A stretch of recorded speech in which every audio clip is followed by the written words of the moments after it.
Oh, so whenever you're ready, bud. All right, so we started, I should say, inside our statue room, and we managed to open up the door with as a keyhole just kind of appeared into it, and we were very cautious as we proceeded further. Now, we went into the next room, and there was this bronze statue of a minotaur just standing there holding his hand out as if telling us to stop. And there were 3 cells, 2 of them were locked, 1 was unlocked, and we proceeded to become the great detectives that we are and investigate this hallway, trying to figure out what to do next. Being cautious of traps and stuff, we inspected the various rooms. We found that the open cell had a false wall, and we assumed it had something to do with the statue, but we just couldn't figure it out. There was no inscriptions or anything. So we did what we did best and asked Ro to try and bust down the wall, to which she proceeded to just pound on it with her hammer. And yeah, we just couldn't figure it out until I believe it was Montgomery, who then walked over to the bronze statue and gave it a high five, which opened up that door. I think we did that for like 20 minutes. Maybe longer, yeah. Probably. And we then also cautiously went into the next, speaking of what, almost forgot.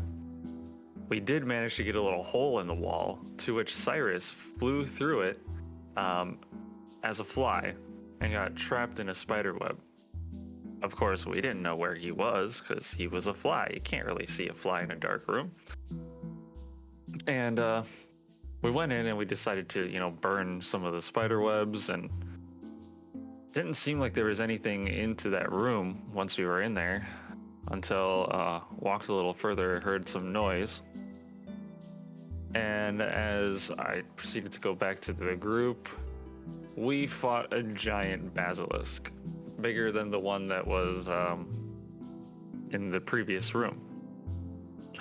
And I think it was Montgomery who did a whole bunch of damage to that thing, thankfully, because a lot of us were either starting to turn to stone or were like near death's door. It was not fun at all. We did manage to kill it, and Alar was able to retrieve some more basilisk stomach acid, which we might need with the luck that we've been having. And once it was dead, we proceeded onward and came into a room with a black armor knight and a whole bunch of weapons all along the walls. And it mentioned that it wanted to hold the mightiest weapon, which there was a desk with a quill in the room, which we easily assumed was the, mightiest weapon. Pen is mightier than the sword. Open up the door. Yeah, I know, right? we were in that room for maybe like 2 seconds, and then we proceeded forward. Now we have reached our room that we are in. There's a beautiful garden with various statues of different creatures. To name some, I believe there's a minotaur, a medusa, It was a manticore. Manticore, that was I was thinking. Medusa and Chimera. Chimera, there we are. Yep. But weirdly enough, they would switch places. And then Amelia did the thing that she always does and decided to caress the face of the Medusa, to which then they all started watching her. Came across this waterfall, and then there was a basin that was in there, and it said that sacrifice the liquid of life that you hold. And it was like there was some crusted blood in there. Makes sense. There was also a fountain, and we decided to check that out first before we decided mutilating ourselves. To which all most of us could read was the word praise along the base of it. And so we thought, oh, let's take some water from this fountain and put it into the basin, because maybe that's what we need. But as soon as Alar touched the water, he proceeded to not be able to communicate with anybody. And yeah, so that's a problem. Having Ro then trying to take the bottle away from me, managed to get splashed and is also under the same effects. So as mom and dad are away, everybody else is out to play, and they decided to start mutilating themselves to fill this basin with blood. We managed to cut all of us, including the ones that can't really do much to defend themselves. Well, they can, but you know, it's just fun that way. And that's all I can remember. I know upon all of us giving our blood, something happened, but we were so distracted with, yeah.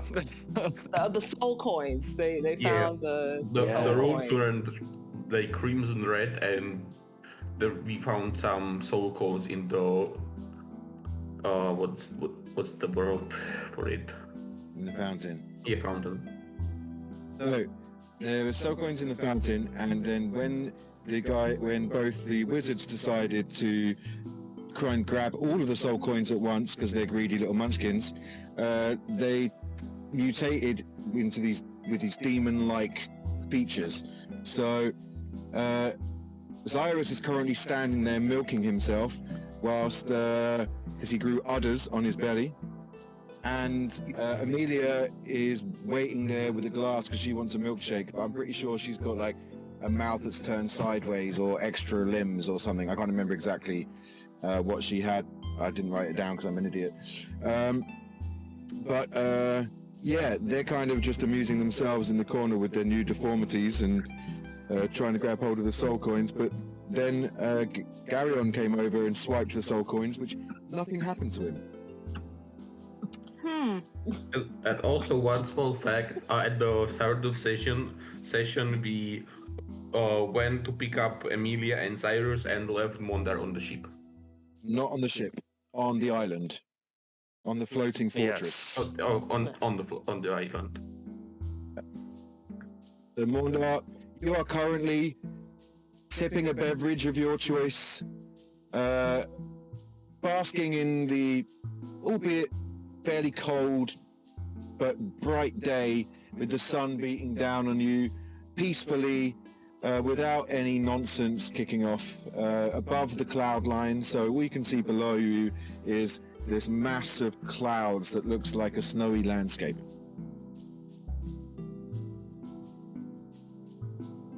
Finally, all to myself. Yeah, exactly, yeah. Is there anything you'd like to be doing whilst you're up there? Other than chilling out? Mondar was quite happy with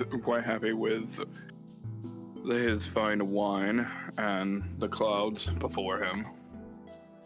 Cool. So much brighter out here than it is in Underdark. Of course, that's a bit obvious. Yeah, nice. You don't even have the noise of the pesky orcs, because they're also down, so you just have the two artificers, aka Elvis and Elvis, who are just, you can hear them working on the ships, like fairly far away from you, just the odd hammering now and again, and odd shout when something goes wrong, but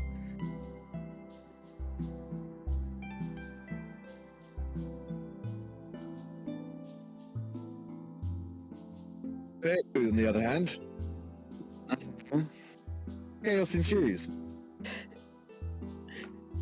Both Alar and Ro still dribbling, still. And I realised that I made a mistake last time. The artifacts / magical items that you have would automatically be unattuned, and you would not hear their voices in your head because you cannot use magic items in this state. She should stay in this state. Don't be rude. Montgomery I'm looks not being towards rude. Gary. Montgomery looks towards And- Gary and is just like, so what are we gonna do with these two then? Should we go find someone that can help them?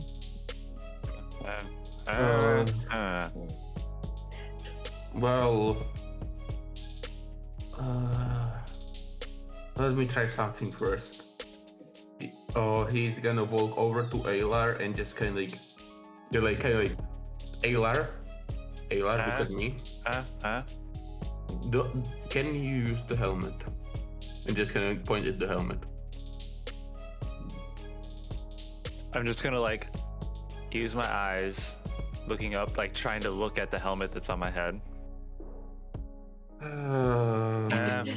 Am I still holding him? Because I don't think I Yes. ever put him down. Yes. You are Great. still holding. All right, Aylar, I'm gonna take the helmet, and then just gonna reach out. Like I'm gonna struggle in Rose's arms, just like wiggle. Good idea, Marion. Great idea, Marion. Yeah. Like, take those things. We might come across things that we need to escape from. Great plan. Yeah. Well, I don't think he can use it. So if we want to get help, then someone with a working mind would be able to use it, and someone with the shape of a head that can put this helmet on. And I think these two are currently occupied. And gonna point I forward. can totally agree. I'm pretty sure they wouldn't be able to use a knife and fork even if you told them how to use it. I'm I gonna. don't think they would understand. Well, I can't because you're. Well, are you holding my arms down? I guess. No, I- she's just around her waist, I think. Yeah, I'm picturing just like holding you above, just by the waist. I'm gonna like pull out my like an arrow and like start like waving it around like I'm gonna attack him. Easy, Aylar, easy. It's gonna like put the helmet on and just. Oh, okay. So, how does this work exactly? And he's like trying to wave his arms around as if trying to explain. He like points to his head. Or And then- he's just gonna like kind of so take us to the castle. He's just gonna say it out loud, totally kind of again. There's no idea how it works. I'm pretty sure you're gonna have to wait a while. If it's a magic item of fairly powerfulness, you're gonna have to Aylar starts You have to nodding his wait. head.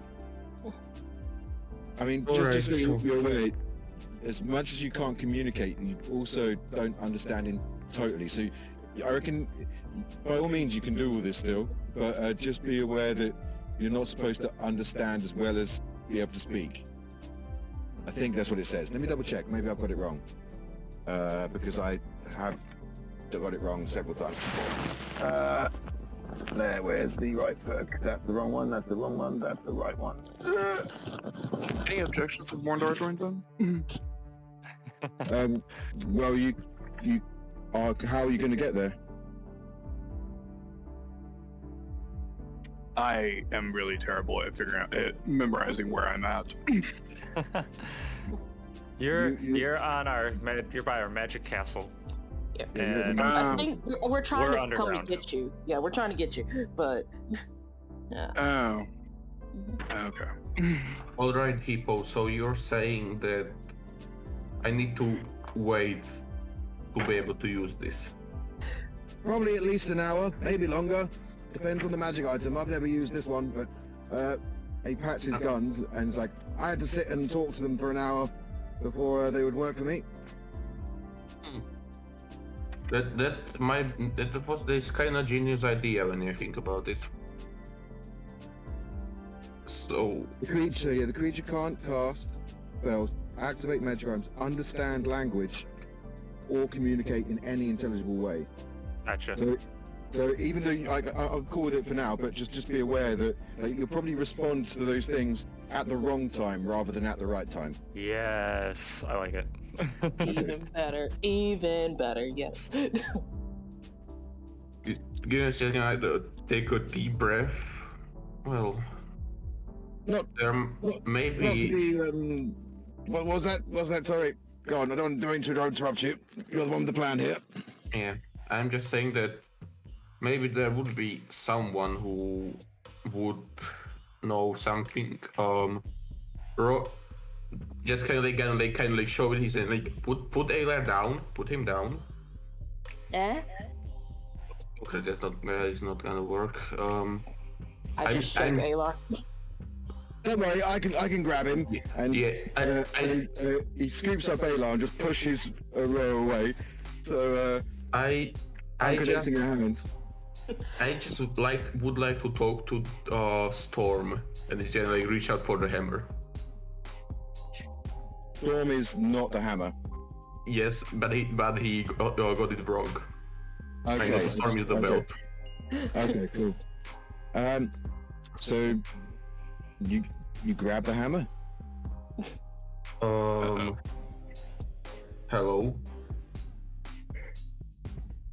I think that's going to be the same. I mean, if you're grabbing one, you might as well grab all three, right? Right. Protect us in case any monsters come along. Right. I mean, we've got to protect these two, so best thing is we just do it properly. Talking hammer. Right. So, Raw. Storm says that I should grab rest of these, so just hold still and don't punch me, okay? And he's just kind of She's just looking all around. She does not even recognize what you're doing right now. okay.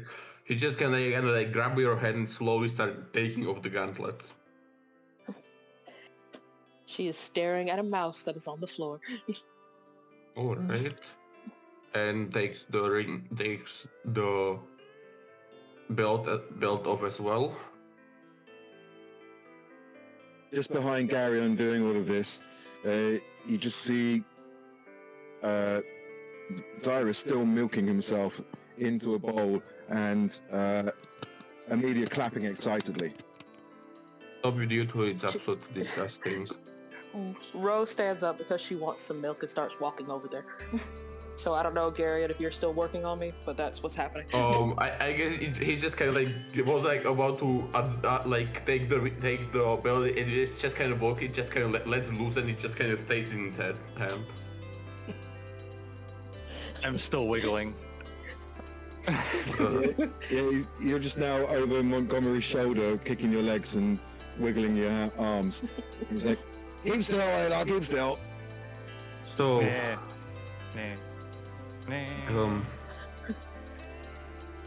supposedly, I will have to wait to use this as well. Yeah, I mean, take a sit down, have a short rest, and by the time it's finished, they should be connected, unless they're any special abilities. But should be all right. I mean, I'll babysit this lot whilst you do that. I mean, I might make. Should I make the wish yet? I mean, I could ask a friend to come and assist us at least. Perhaps that would be of beneficial. I've got a friend called Flitz. He's a fiend. I don't think it would be a good idea to deal with the fiend if we can just wait an hour. All right. Okay, well, And wait for now then. okay.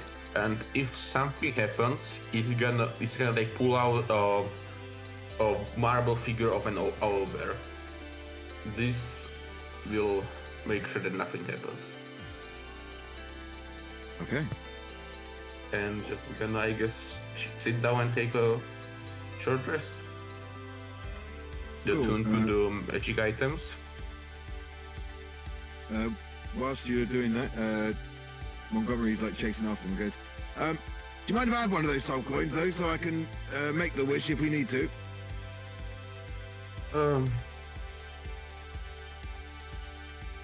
Right. Gonna like drop one on put one on the edge of the well. The button. Ah, thank you. I'll grab it when I need to.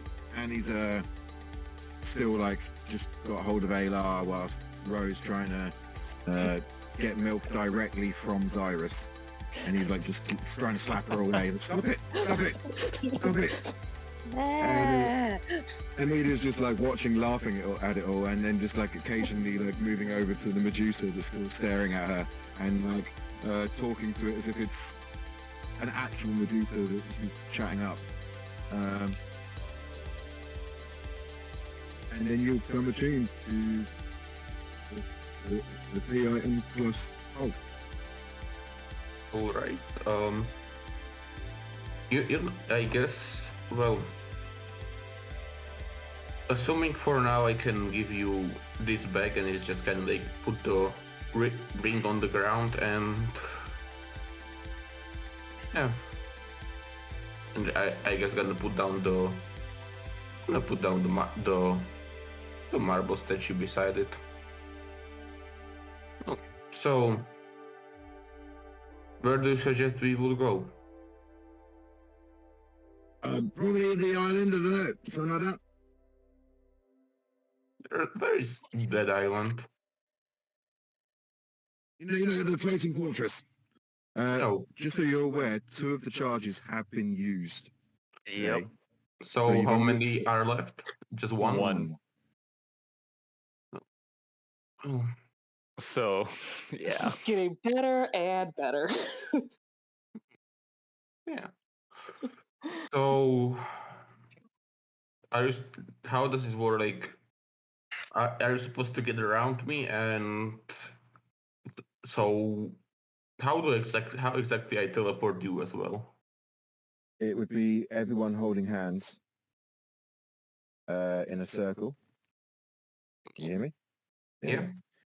Everyone holding hands in a circle, and then bamping up to wherever you want to go to. If it's somewhere that you are familiar with, then it has X amount of chance and blah, blah, blah, blah. If you have an item of the place that you want to go, it's instant success without rolling. Oh, so yeah. Hopefully you do well with your task and maybe even get out of here. Goodbye. And I'm gonna use the hello teleportation to teleport away just myself. And where are you planning on going? You know, probably home, probably to his good old family mansion. Just Okay. somewhere like outside. Okay. And do you have an item that that is from your family home, or do you Well, have a teleportation circle within the family home? technically, when you think about it, the set of armor and weapons are True. big family relics. True, that is true. So, oof, you find yourselves outside of your family manor. Would you please describe what that looks like? Oh, I teleported just myself. Yep, I gathered that, but please describe what it looks like anyway, so I know. Alright. I want to hear it. It's a very nice kind of marble-like building. With a little bit of like a garden in front. There people used to meet. A couple balconies. Pretty kind of like this blue bit kind of like cyan roof. Lots of ornate looking windows, and kind of like a small nice wooden gate with guards in front of it. Cool. That is epic. So you stand in front of the gates and you see the ever so familiar sight of home. There is a That's alright, I just saw the meme that Elon just cracked me up. Wow. Ah, okay. Well, pull yourself together, Ben. As you as you stand there before the doors, the door opens up ever so slightly to start with, and then this ever so old butler, kind of hunched over from old age, looks towards you and says, "Oh, carry on, sir. Lovely to see you returned.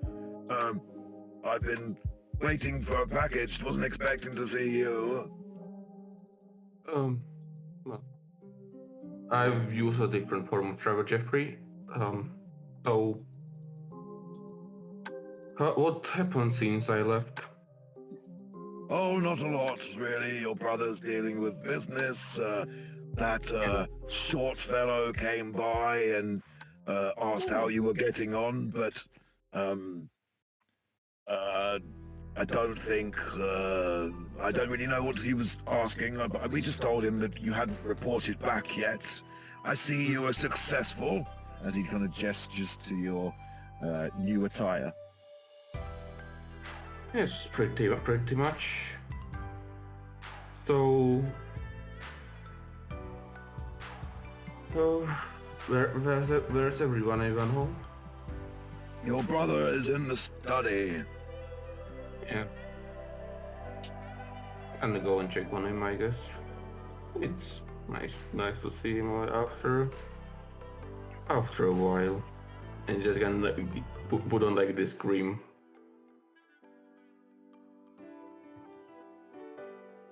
Cool. And walking. And then we cut to back to the rest of the party except for Mondar, where we have Montgomery going, "That sneaky son of a... God damn it!" And he touches this like purple amethyst earring on his ear. He goes, "Hello, Flitz. I think I need your help. I'm gonna have to ask your old man for a favor, and I'd rather you did it than me, so it doesn't go tits up." He kind of like nods his head, and Cyrus and Amelia kind of like look around and going, so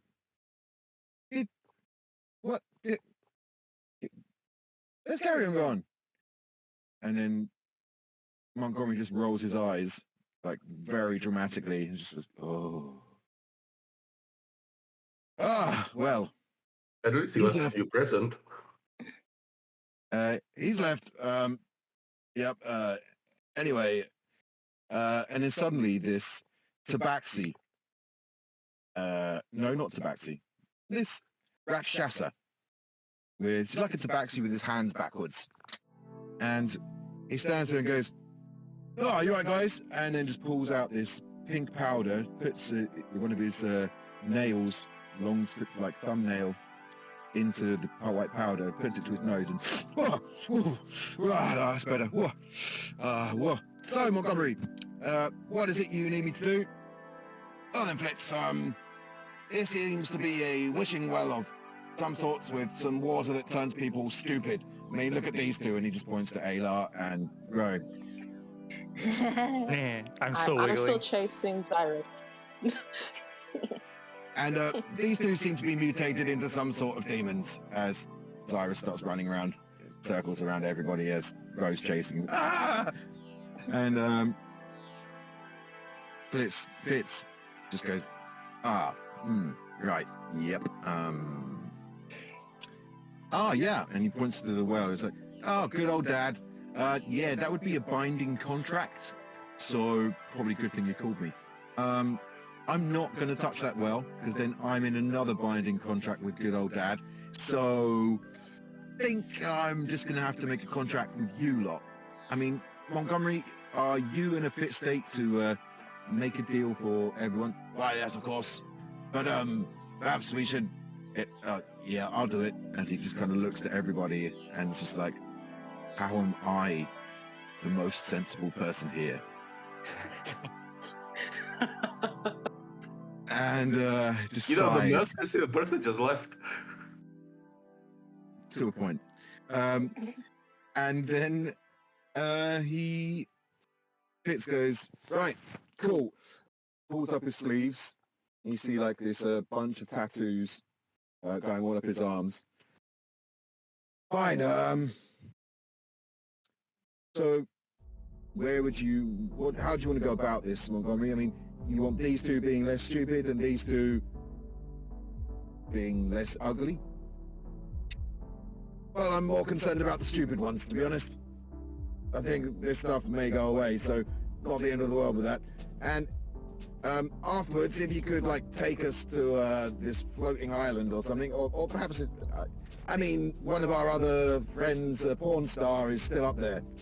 And at that, Blitz goes, oh, interesting name.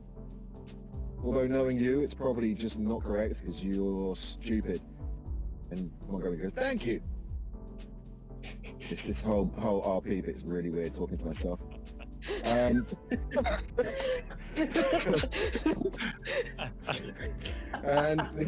Doesn't sound like it. Then he goes, fine. Okay.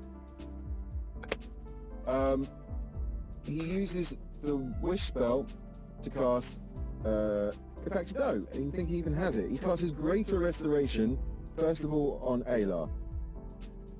And whilst you're wiggling on Morndar's shoulder. Wait, what? And you're back to normal. All right. Time to. And then, switch these out. except for you're missing your hat, your helmet is gone. And then you chase after Ro, who's chasing after Zyrus. Like, for about a minute before he manages to catch it. Just like, damn it! Slow down! And like trying to chase after you. And eventually he kind of like tries to rugby tackle you and cast Greater Restoration at the same time. He's basically hanging around your waist while you're still running. He's dragging behind you. And he's like, oh, well, I'm glad I didn't have to use a wish spell, but that was painful. Oof. Oh, my goodness. What happened? I feel like I got maybe a slight headache or something. Wait, where are all my items? Well, about that, I think we better talk about it. Anyway, hold on a minute. Thank you, Flitz. Very good. Can you, ramp us up to our place? He's like, where is that? I mean, you've got to give me more information, Montgomery. Come on. And he looks to the guys. Anyone got anything from the fortress?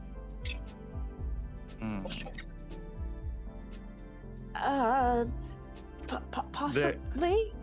There is a teleportation circle up there. Did you memorize the glyphs? Yes, actually, I did. Cool. And then Fitz, I think that's what Montgomery calls him. Or at least the password, right? Because that's what I would need, right? Yeah, that's exactly. Yeah, okay, cool. Yeah. So, and that's to the first one, not the one to the abyss. Correct. Yeah, I don't Yes. know. I don't know too much about Yes. the abyss one, so. Yeah. Then Fitz goes, okay. So, everyone hold hands. Yes, you with multiple limbs and you with udders. Oh. Right. 1, 2, 3, and you guys all end up in the Z Castle. Within the tower that originally had that weird room with the central plinth where you had weird things to say to each other and guess what that thing was. And you kind of, I think it's the floor below that, I believe, the teleportation circle's in. I can't remember exactly. I believe so, yes. Yeah. And Montgomery just turns to Fitz and goes, "Right, thank you very much, Fitz. Good things. I mean, I know that technically, whatever. I mean, do we owe you something now?" And he's like, "Oh, you know me too well." And he just hands Montgomery the contract that says that you guys all now owe Fitz 100 souls, and each of you can add a Hellfire weapon of your choice to your inventory, because that I have is... one. Okay. You can add a second, if you may wish. Like instead Okay. of a second bow, you can add like a dagger, which you can, or whatever, longsword. Yeah. Ooh. Okay. Cool. I see a whole Okay. bunch. Yes, who's getting stabbed with that? Yep. So you now have 100 souls to fulfill for him doing you this favor. Montgomery's like begrudgingly explains this to you as he explains everything that happened with Garyon. I'm afraid he betrayed us. I thought he was just helping and was assisting us with, just trying to protect you. I should have thought about it. I knew he was a bit sus when he could pick up those soul coins, but Soul coins. yes, they're the currency of hell. And then Fitz just goes, "What are these?" and pulls one out.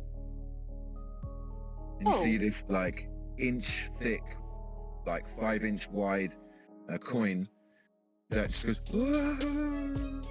as he pulls it out, and it's like glowing with this deep red energy, made from like infernal iron. He goes, "Yep, you can use them to run infernal machines. You can use them to buy stuff in hell. You can even, if you're a fiend like myself, you can even be sustained by them." And he goes on the edge of the soul coin, and he goes, "Ah!" And he seems to be rejuvenated. just Lovely. Glare at him. What's happened to our other friends? Ro looks at the two wizards.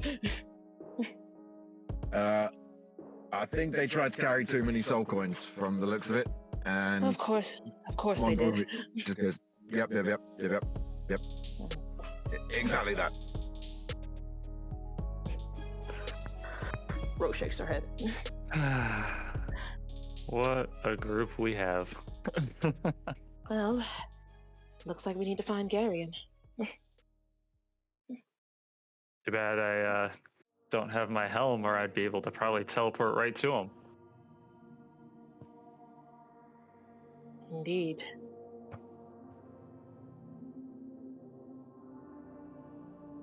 At this point, Morndar, you hear the kerfuffle coming from one of the tower windows that's behind you. Your peace being disturbed.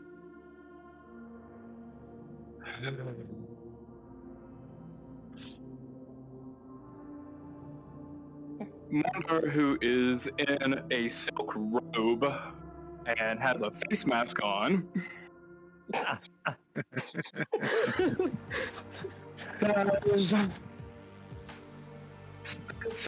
puts on slippers and... With my passive perception, do I identify that it is him? I'm gonna say you probably don't see him quite yet, because you're not, well, unless you specifically look out the window. Oh, okay, no. Okay. But for that, Mondar, I'm going to give you a point of DM inspiration. Do you know what that means? Not exactly. Okay, it means that whenever you roll a d20 for any kind of skill check or saving throw or attack or any other reason I ask you to roll a d20, you can roll, make the roll, and if you fail, you can choose to use it, roll another one, and then remove that inspiration. Okay. If you want to just give yourself advantage, you can also say, I'm going to use my inspiration before you roll. So you can use it two ways. Okay, so... And it's only for a d20, you said? Yes, correct. Okay. Yeah, cool. Thank you. You can also give the inspiration to someone else if you want to. Well, that would depend on the situation. Yeah. But essentially, yes. If it's a life or death moment, yes. If it's for something that's menial, I may say no. Okay. We took a short rest. Does that mean I'm back at full HP? If you roll hit dice for your short rest, if you click on short rest on the character sheet, it will then say how many hit dice that you have. You can then choose the amount of hit dice you'd like to roll, and then click on them, and then click roll, and then click short rest twice, and it will add all of that for you automatically. So it would only be you that has the short rest, because you're the only one that was chilling doing nothing the entire time. Alar and Rogue, technically you were doing nothing, but you were still kind of active. That's fine. Okay. And Amelia and Zyrus just run off to go do wizard stuff.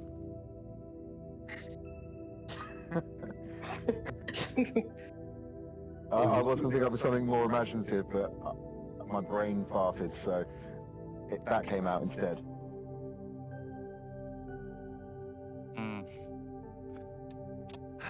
Well, Oh, okay. Awesome. Alar's gonna cross his arms. He's gonna be like, you know, until those ships are working, we're kind of stuck here. Although Cyrus has the ability to do a sending spell, since, you know, he communicated with me. So he could tell Dealer to bring the ship back up here. Yeah, you can get him to do that, no problem. But Speaking of ships being fixed, would you like to please roll me a D100 to see how much they have worked on the first ship? 53. 53. Okay. They're halfway done. All right. And I have a picture of the newer ships. They're kind of like yours, but slightly different. So I have a stat block for them, and I have a picture. So I'm going to grab that picture for you now.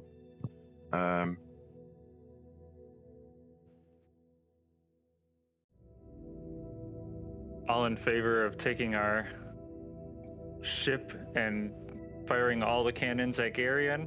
Raise our hand. Let's do it. You don't know where he went, so you know. Have I still haven't rejoined them, right? Not yet. I mean, you're probably making your way into the castle to find them if you want to, or you can just stay there in your silk robe with the face mask. It's totally up to you. Okay.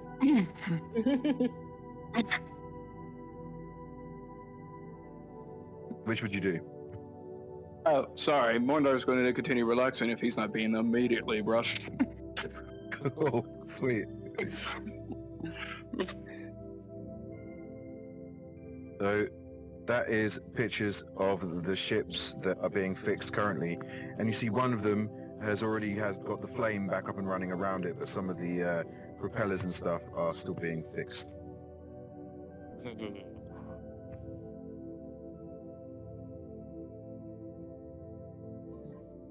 Nice. I must admit, we got some nice stuff. We do.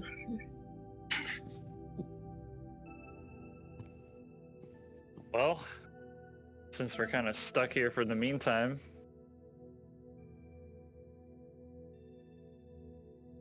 I mean, we got to figure out what we're gonna do and how we're gonna, because I mean, we could attempt to go back down there, but we also have the hold on, what are they called?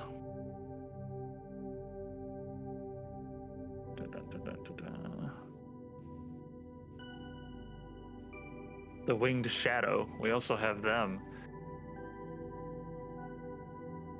you know, going into the labyrinth. This is a very bad predicament. This is an interesting predicament we're in.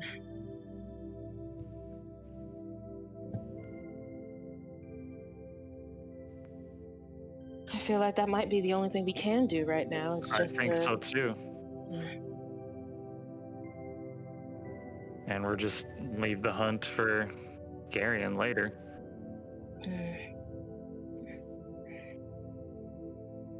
At least we know where the labyrinth is. We don't know where he went. Exactly. He could be anywhere. Mm-hmm. All right. Fine, we can head back down to the labyrinth as soon as we've gotten our full team back together. Require a means to get down there. And that too. We do have to find a way back down. Can we not use the teleportation circle to head back to the town? Do you know? I suppose you need to know the. Yeah. I don't really know how that works. Besides, yeah. Right. Of course. Well, yeah. I mean, it won't take long for old green features to get up here, will it? Probably not. Probably not, no. Where's Porn Star anyway? That's a very good question. I'm going to whistle for Luna. Hopefully that it like reverberates through the castle to wherever, she made herself at home. Here it is. Like, oh! And then after about 2 minutes, this bounding up the stairs, and she like leaps at you, starts licking your face. Oh, you could give her all the scritches. All the best scritches. And back leg starts going. Alright, girl. Where's Morndar at? And runs downstairs. Sir. Let me chase after her. Cool, I will follow. Cool. Everyone starts following her. As you guys disappear down the stairs, you just hear Fitz go, "Yep, no worries, not a problem." People these days, and he just clicks his fingers and bamps in a Cloud of purple smoke. And before long, Luna bursts out the door, and you see Morndar sitting, soaking up some relaxation time, as Luna bounds up to him and starts licking the cream off his face. What the? Off me! Good girl, good girl. Wanda, there you are. This had better be good. I said it before, but you were so excited to go underground that you leave us down there, and now look what happened. As far as I'm concerned, nothing's changed. Well, apparently you don't really take too much attention, as she no longer has her hammer and her gloves and her belt. We're on a ship. Why would she be walking around with her weapons at the arm? Because this is Ro. It is me. and they are good company to have. I actually So raised let's my get this eyebrow beat. at that one. I think the less time you spend with objects that talk to you might be better for you. But I'll Well- bite. What happened? What did you guys mess up now? Is there a demigod out on the battlefields? Has Osmosis risen to the material plane? How did you know? Saloon's lost her bridal vow? Not yet. How did you know?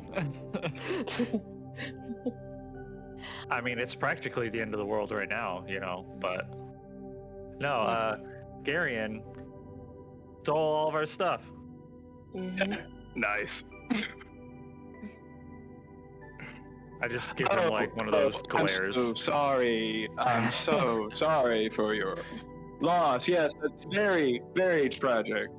Tell me, how did the cleric steal from y'all? He's not a cleric. He's not? At least as far as we know, he wasn't. I thought he was a paladin, but Still, same difference. Paladins are even worse at stealing. At least clerics have a trickery domain. Well, I think he pulled the wool over my eyes. You. No surprise. Sorry, Pornstar. Didn't mean to interrupt your beauty regime. Clearly you need it. Huh, says the hippo. Indeed. You should have more skin like mine. You don't need that stuff. It's just Don't roll you around in mean some blubber? mud. I And really it- do think it's blubber. Yes. Hmm. Either way, he got away with our things. I'm not quite sure what happened. Yeah, me neither. All I know is that, Looks- yeah. Looks at Montgomery. Do you know what happened? Yes. Cool. Fill me in as we walk. Well, I think we're waiting for the ship, but basically what happened was these two became stupid from touching some fountain of doom, and they were just mumbling and incoherently doing things, whilst the two wizards were milking one another. Kind of weird. Another story. And then Garyon is just puzzled. Garyon took the helmet of teleportation from Ayla, and then he took all of the other items at my suggestion, because I thought that he could protect us whilst we made our way back to find you and figure out a way to heal these two. I then called my friend Flitz, who's a devil, to come and rescue us, and now we owe him 100 souls each, or something like that. Oh. By the way, this weapon's for you, and he gives you whichever sword you would prefer, rapier or scimitar, whatever. Oh, I didn't know I was included in that. Okay. Yeah. You're all included Let in the me contract, go. so you all get a Hellfire weapon. But I wasn't healed by him. You made me make a deal with the devil against my wishes? Pretty much. I'm going to murder you one day. I love you too. No, no, not that. At that point, let's head over to Garyon. Garyon, you enter the mansion. What is it you'd like to do first? I guess just going to the good old meeting room. Okay. So you head to your brother's study. And do you just open the door, or do you knock on the door first? You knock on the door. You just hear this, enter! Alright, just open the door and look in. Oh! You're an unexpected sight to see. Come take a seat, brother. And hundreds of books line the shelves on either side of this room, with a oak desk at the end with various patterns surrounding each kind of corner, with these kind of family crests emblazoned on the front of the desk. There is some paraphernalia of Bahamut, but there are other religious symbols within this room as well. As you kind of move to the seat opposite, which is an opulent, high-backed chair, your brother smiles at you, looking you over, and goes, "Ah, so they fell for it then?" Wasn't exactly the plan.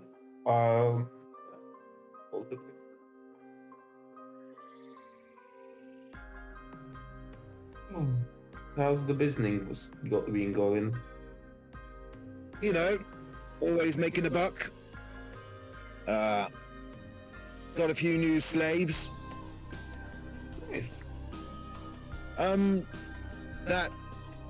That short, annoying little fellow has been asking after your progress. He really wants them dead. Well, seems like they have something that would be better if there would be left resolved, and when they do, might as well. Well, let's hope they go back into that dungeon, huh? Well, Yeah. never leave, even. So, should I tell Manzari that everything's done? Well, what what was possible to accomplish at that moment was accomplishable, but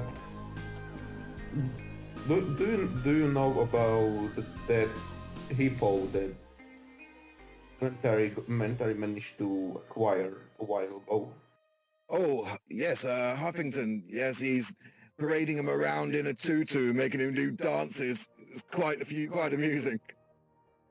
Oh, the reason why they're not dead, that there is another one of hippos like that, and I seen it nearly kill a rather large looking basilisk in a couple of seconds. So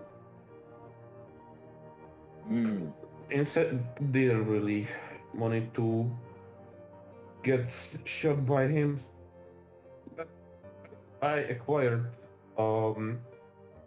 thing from a certain tower, and it's gonna pull out the little marble figure. This thing apparently can be used to summon the creature that is on it. So, and our burning battle will always be of great use. And the best of all, I got one more thing, and it's gonna pull out the bottle with just normal water. I would prefer just if you know more carefully with this, since everyone who touch it kinda becomes stupid. And Right. if Well, we can always get one of our agents to slip all of them some of this. Yeah. Then they'll all be stuck. I mean, very well retrieved, brother. Very well retrieved. so Done great work. Fair enough on the not killing them part. Those hippos do tend to have a penchant for firearms. I'm glad you're back alive, and you've made them weaker, and they have less chance of retrieving the weapon from Wayhurst, which leaves our allies a much larger chance of getting it before they do. Wait, and if they do manage to retrieve this helmet, then is capable of teleportation of, I suppose, at least 6 people. So if there is ever a need to launch a strike, we have an easy way to do it. And also, in their castle there is a teleportation circle that can be used for such thought. Excellent. You've outdone yourself. Here, and he pours a very expensive-looking brandy from a crystal decanter into a glass for you, filling it up, pushes it across the table, pours some into a glass of his own, and raises his glass and says, "To the destruction of the Mother Huggers." Oh, the destruction of the Mother Huggers. I just kind of gonna look at the glass. Unfortunately, along the way, there are some annoying pixies that kind of ruined my taste for this. Hopefully, the spell will pass, but right now it will be a waste of a drink. Sounds like I should add them to the list. And he pulls out this black book, which has about 200 pages, and you'll see, you know this book. This is a list of enemies, and the first maybe 35 pages all have names that are crossed off. The next 20 pages have more people's names written to it, and he just writes all pixies with an exclamation mark on the and then just laughs manically.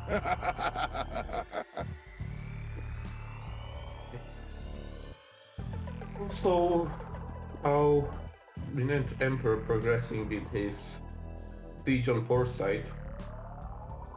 Well, I don't think they've cottoned on to the tunneling yet. And all of the concentration camps are full to the brim. They're like cities of industrial strength with no need to pay any single of them except for in food, and even that is stale and rotten. We're making a killing, brother, making a killing.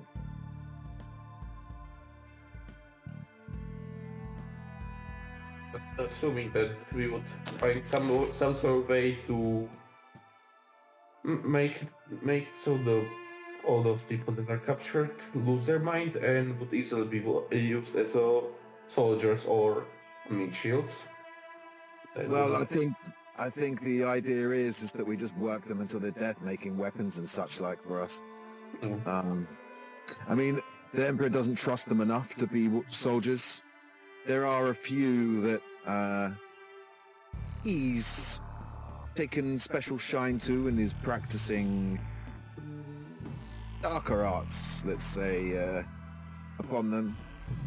There is a certain lich that has come on side, shall we say, and he has free reign with any of the prisoners.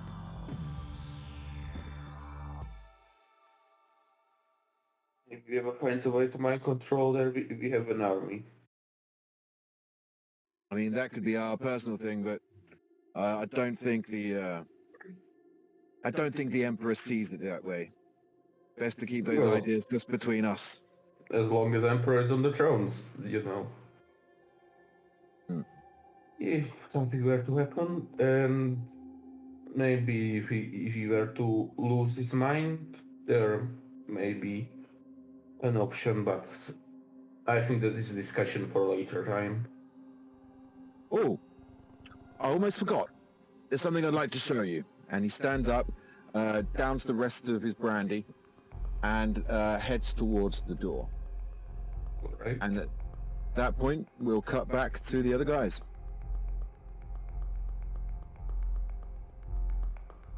Munder's dressed back into his leathers.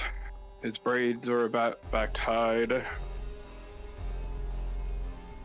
He's ready to do whatever we need to do. Cool. At this point, you see the ship approaching with Dealer at the forefront. And he's kind of waves to you all as they park up next to the floating fortress. Turn to Ro. I mean, I know you've been using that hammer for a while. You got something to replace that, or? Absolutely. I say, showing the Hellfire Great Axe. Okay. I suppose that probably... I just want to make sure before we went down there that you had something, I mean, not equally as powerful, but something that can do some serious damage. I'll be fine. I can defend myself. Thank you, though. So how big of a fighter were you before you got those artifacts?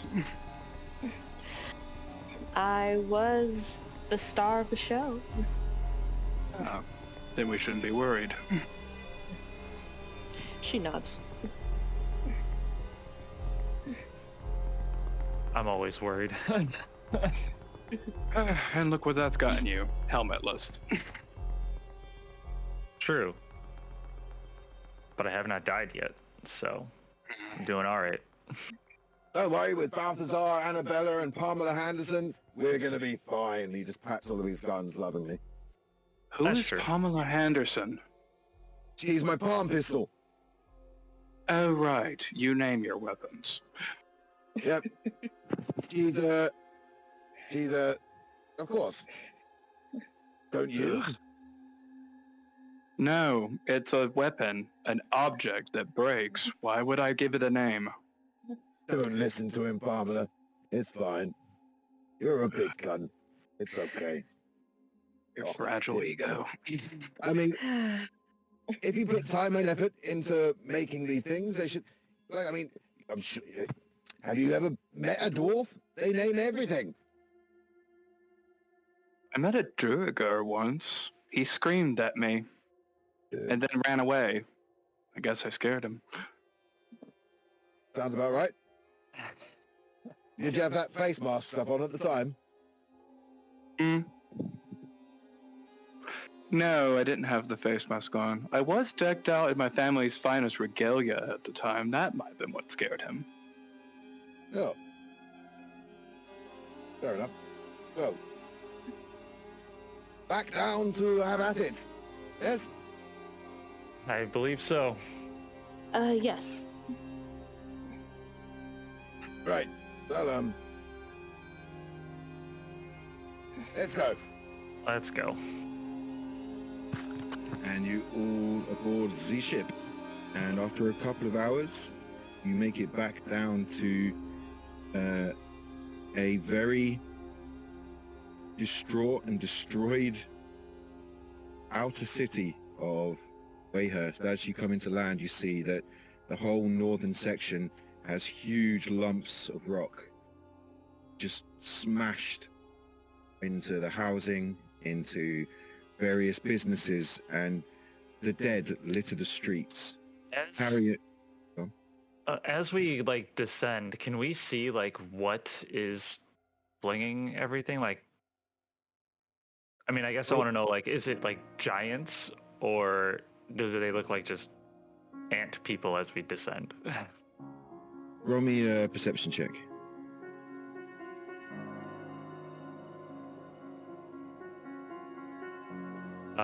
23. Yeah, you see a load of frost giants, some smaller creatures that still look big, so maybe ogres or trolls, and these huge trebuchet and catapults that are flinging stones into the city. Thank you. The dead litter the streets, and you see huge flocks of carrion birds just feasting on the death and destruction of the city. Minotaurs run around trying to get some sort of semblance of order together as they start forming up along the battlements and moving out to attack the enemy. Very little interest is taken in your approach. Just a single kind of beastman. It's like a minotaur but with a goat head, and comes to meet you like very timidly. He's like, you're here. You guys were here earlier, right? And just returning. Excellent. Like very shakily, like just writes down the details and ticks that you've returned. Is I believe you're mercenaries to do something or another. I've just been appointed this position, so just do what you were doing before. Excellent. Go. And clearly no idea what he's supposed to be doing. Right. Where is the... Sorry, I pulled up the map here. Okay, the last time we went down through the cauldron, but we needed that coin to get in there. Are we gonna have to try the other way this time, you think?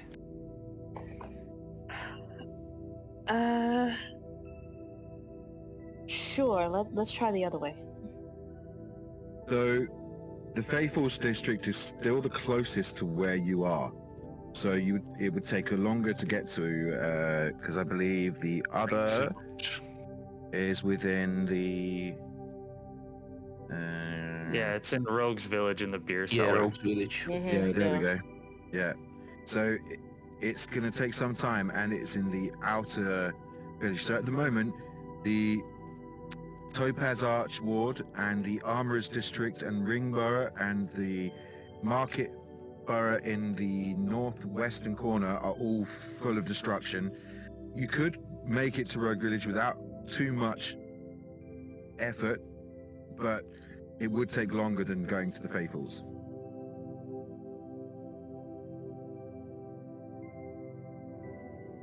Mm, The other way is closer.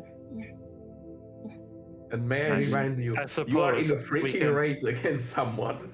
Exactly. I suppose if we can't figure out how to get in through there, we just have the other option. So, all right, we'll go to Faith Halls first. Well, you would remember that you had Aelid's disc to enter last time, which you don't Right. have anymore. So Right. True. there is also that.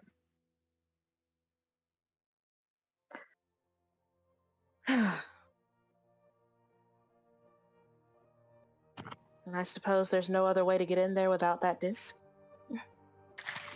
I don't know. I don't know if it's something that every sergeant carries, or if she was chosen specifically. Because I mean, she was assigned to pick a team to go down there. So Mhm. the odds of finding another person maybe that has that could be pretty slim. Mm. What about the teleportation circle? Is there anywhere we can coordinate it to take us? I don't know. I don't have the ability to use one. Not anymore.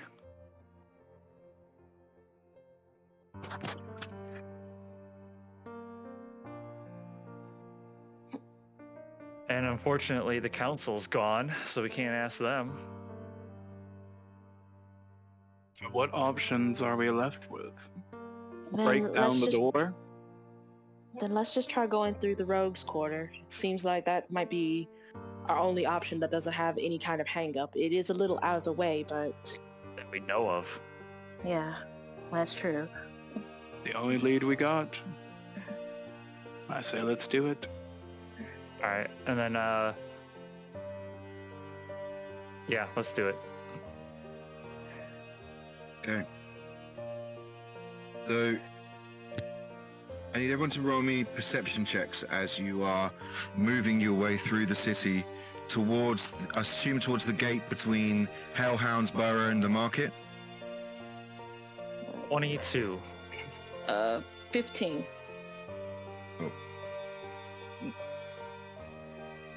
You said perception? Yes, please. Natural 20. Hey. Hey. So we'll start with Ro. Ro, you initially noticed that the inner city is just rammed full of people. It is most of the northern section of the city has now been evacuated and moved into the central walls.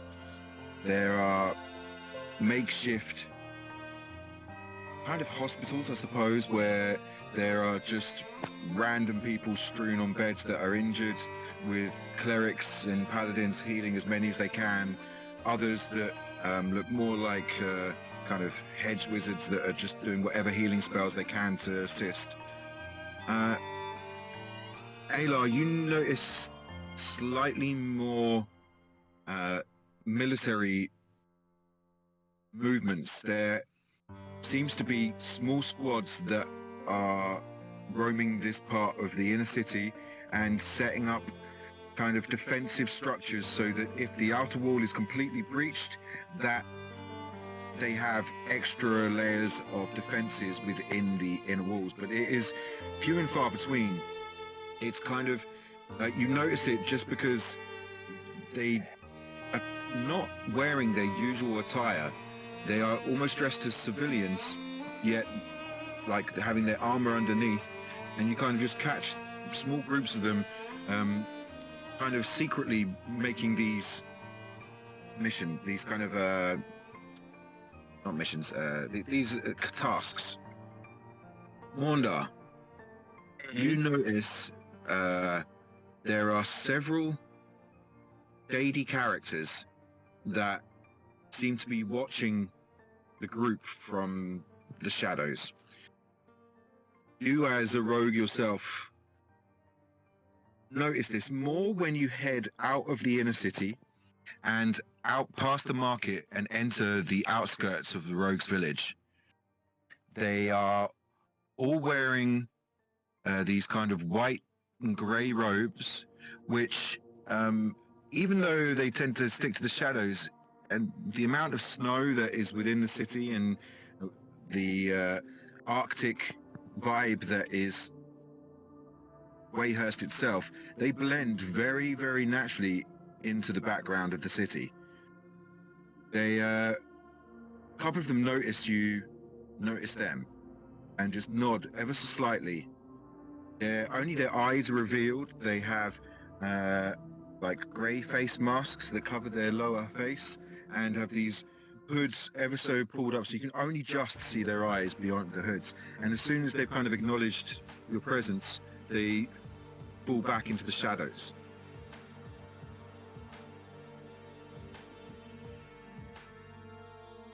Lightly whispers to the other two, "We're being followed, but I don't immediately think they're hostile." Just kind of nod and still keep my eyes peeled, expecting the worst. Yeah, I nod and I kind of have my hand on my axe. Not necessarily pulled it out yet, but Cool. I'm ready. Where is it in the rogues district that you are planning on going?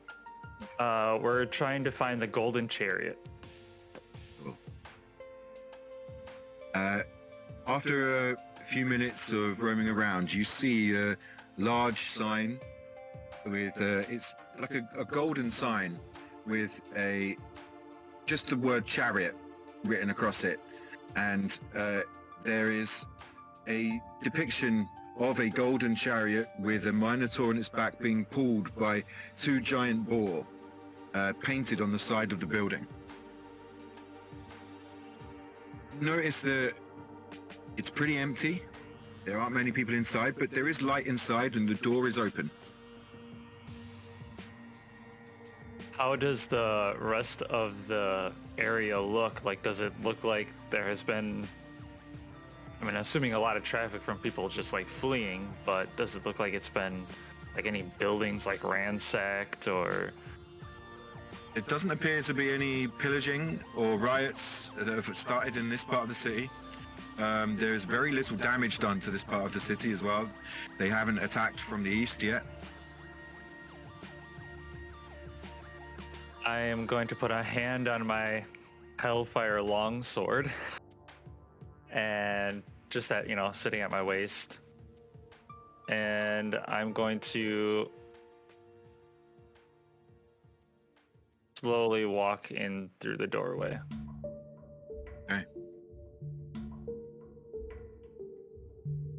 As you walk in through the doorway, there is about 3 customers sitting by the fire, warming their hands.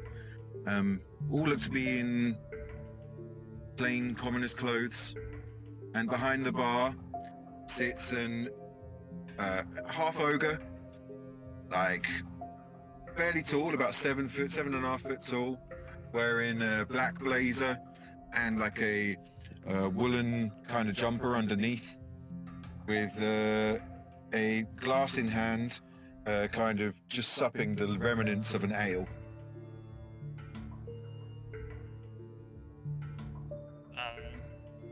I'll walk up to the bar, I guess, and I wonder, just give a scan of the room. I'm Sergeant Aelid sent us here, and we need to get into your cellar. Right.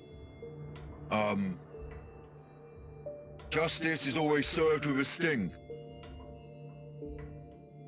Yeah, sorry, I don't know what that means. His whole demeanor changes, and he puts the glass down ever so slowly in front of him.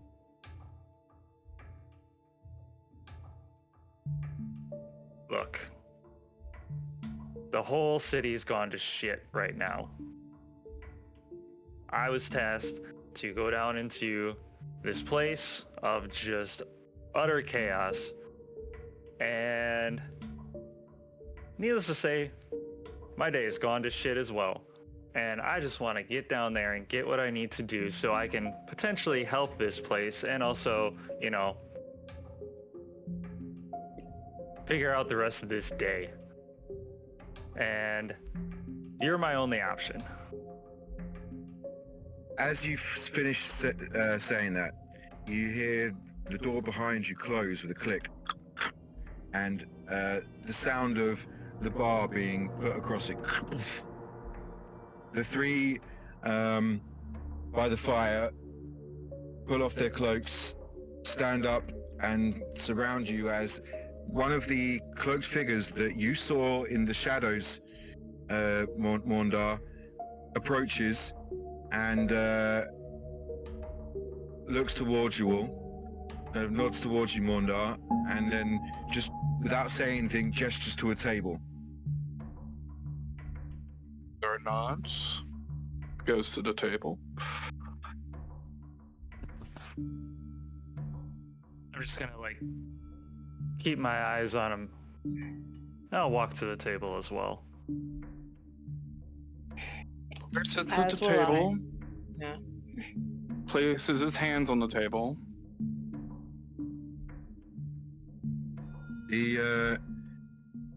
Are we talking or are we going to fight? Before he sits down, he just holds up one finger as you say that, and then starts speaking in Thieves' Cant, using sign language to the barman, which you pick up on him saying, bring us over some mead. I'm going to talk to them.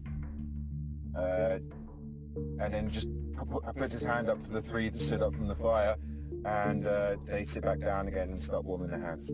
He comes and sits down, pulls down his face mask, and you see a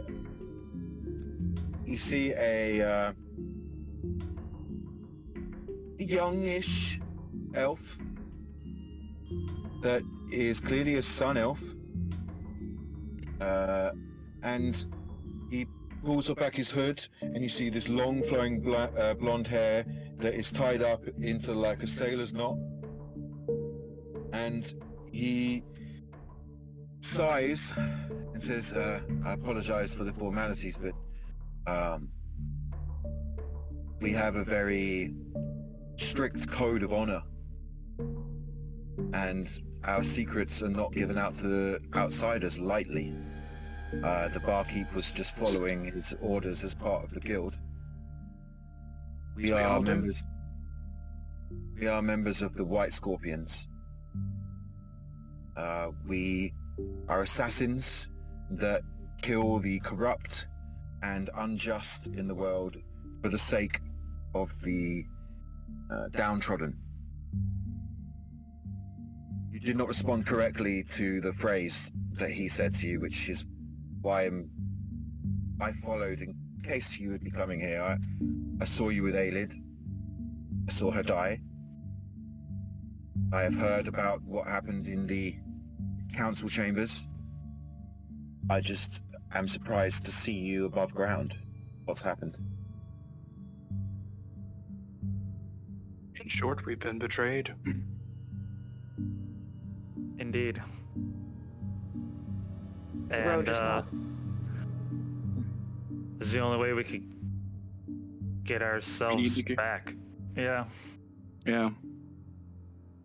Okay. Well, there is, there's a shame. I mean, there was another in your midst, correct? Paladin of Bahamut? Did he die? He's Yeah, the He one lied who about betrayed us. something. Yeah. Okay. Well, Perhaps he serves another dragon. that's a possibility. Well, what's done is done. And he whistles and like does some signing to one of the guys at the fire, who stands up. And Garion, would you like to describe what your White Scorpion assassin looks like? All right. So he is named Rocksticks.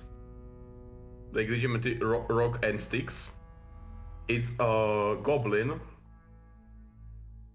with kind of like this one kind of bit like glassy looking eye that is probably got blinded at some time in the future. It's gonna right. So you messed up. No need to judge. I mean, well, that is what we do, but you know what I mean.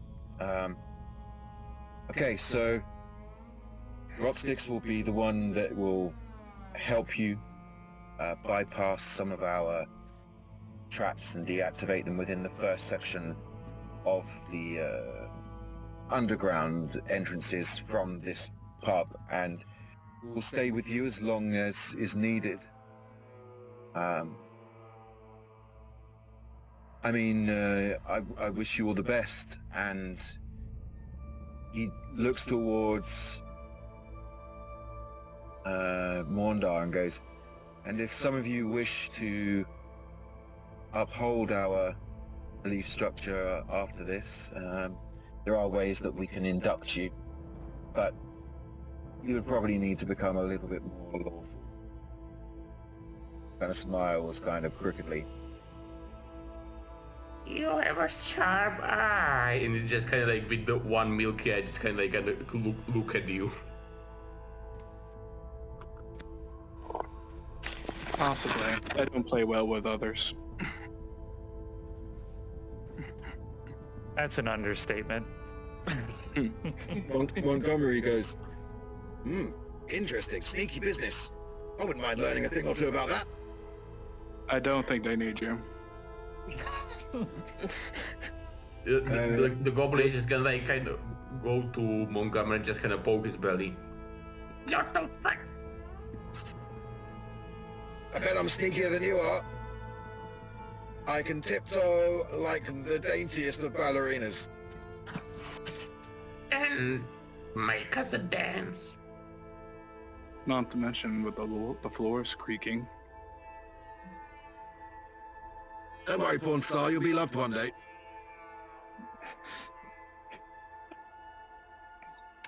And then the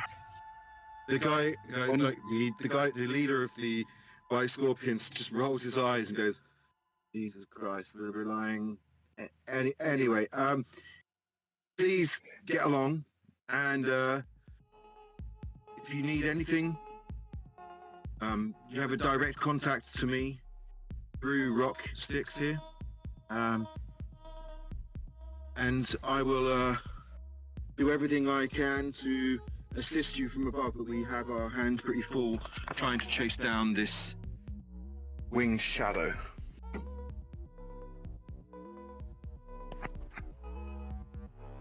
Well, we'll do our best to do what we came here for.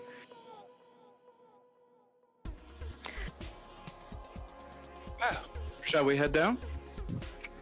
Let's go. Let's. Cool. So, at that point, we're going to jump across to Garyon. You're being led down into the basement. The last time you were down here, there were a variety of these kind of almost like a torture dungeon slash slave pit for your brother's amusement more than anything else. But there seems to be a much more experimental technological vibe going down here. There is a set of tubes with this electricity running through it from one end to the other that are horizontal. And on the far side, you see this four-armed blue humanoid with loads of random gadgets strapped to their body, which seem to be mechanical in nature, some looking a little bit like Montgomery's firearms. Another one is this gauntlet that is attached to his left hand, And as he turns to look at you, see that one of his eyes is got this kind of binocular thing which kind of adjusts as it turns around to look at you all. It was like zoomed out and it kind of goes and in so that it can then focus in on you. He puts down whatever implements he was using, and your brother points to him and goes, "Ah, this is Pedro. He is from Ravnica and has been conducting a few experiments on some of the prisoners for us. We're trying to come up with effective weapons that we can basically sell en masse to the warring nations and make a killing off both sides." I probably wouldn't do expect anything less than this. So, as much as just want to say, I went away, so I kind of just got the description of the person, so I didn't really hear what else did you say. Oh. So it's basically you went down into the dungeon, which was before a place of like just amusement for your brother with the slaves, but now it's been turned into this technological lab. So, show what you got. This for a start, and he points to the gauntlet, and then he just like clicks his fingers, and you see this bugbear kind of go, "Yes, master," and goes and fetches a human slave elven slave from the pits, and just watch what this does. It's amazing. And your brother puts a glove on, very similar to the one that the Vidalcan has, and just goes, and this beam of energy vaporizes this elf in a second. You just see it just hit his body, this white glowing energy that just rips a massive hole in his chest, and then the skin just falls away with bits of muscle, and the bones just left standing there that fall into a heap. Clever stuff. Pretty disgusting, I would say. Well, anything that makes profit, brother, anything that makes profit, and weapons seem to be doing that. It was the time when they didn't. People always look to pick a fight. And just don't know what to do with it. Sell them anything and everything that they can. Like, the funniest bit is we can sell them the weapons and then sell them the supplies to heal all the ones that got injured because no one else has it. It's absolutely genius. But obviously this is a bit hush-hush at the minute. It's all in experimental stages. Only Emperor Khan really knows about it. I shouldn't have really shown you yet. But family's family.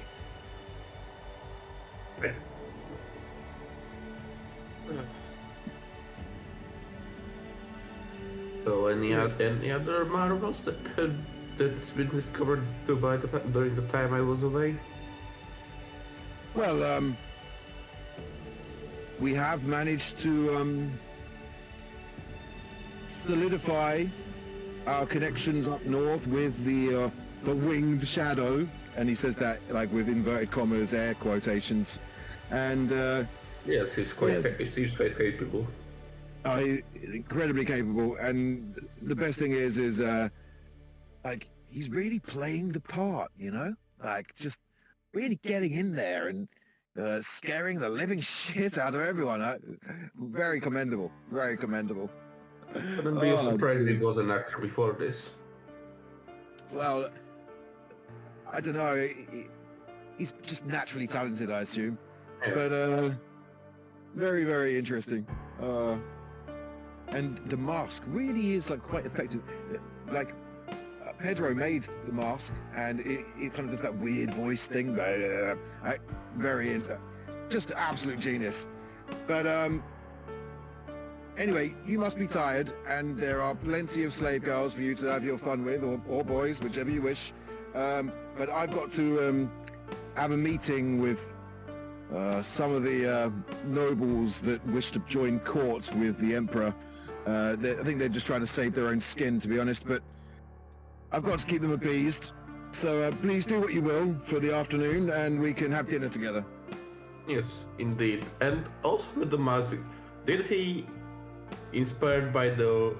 I heard about there were some weird groups of doctors that tend to wear these masks. I really don't understand why.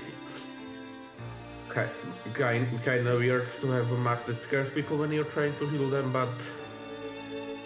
Well, it's to do with plague. but Supposed to protect them, but it's really just like, plague is coming, be scared, you know, rule a nation through fear, that kind of thing. yeah, but that like a mask that seems to more as something like to the carnival. That's a bit. Not. I need to sleep. Very good. Well, we'll see you in a little while. And he kind of goes, keep at it, Pedro, and slaps him on the back, and you see the dolphin kind of not grimace, just kind of like smile awkwardly towards your brother as he kind of slaps him on the back like a well-trained dog. And at that point, let's have a 5-minute break, and then we'll come back to it. So if everyone wants to come back at, let's say, 10 to. Oh, Alrighty. Wicked.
As you guys follow Rocksticks down into the cellar of the Golden Chariot, you see there are various barrels of ale and mead and wine, and he leads you to this kind of small hatch that is almost completely hidden from sight with this kind of very elaborate illusion that's over the top. He puts his hand through the wall and just flicks the switch, and the door just goes and opens up outwards, and you see these steps leading down into the cellar.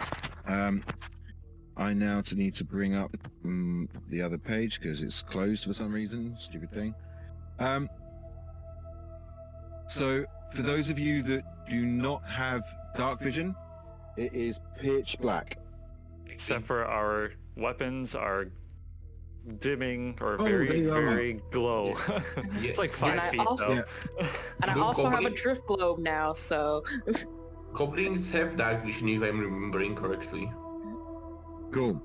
So the drift globe just floats up, and the weapons that you're holding glow within 5 foot radius, so it's not completely dark. It's ominous. For yourself, Mortal's got good dark vision.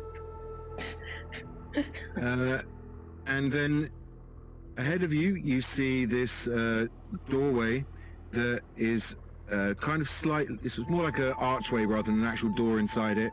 And I need Rocksticks to just roll me a history check with advantage. Alright, let me just... Okay. So, here we go. Okay.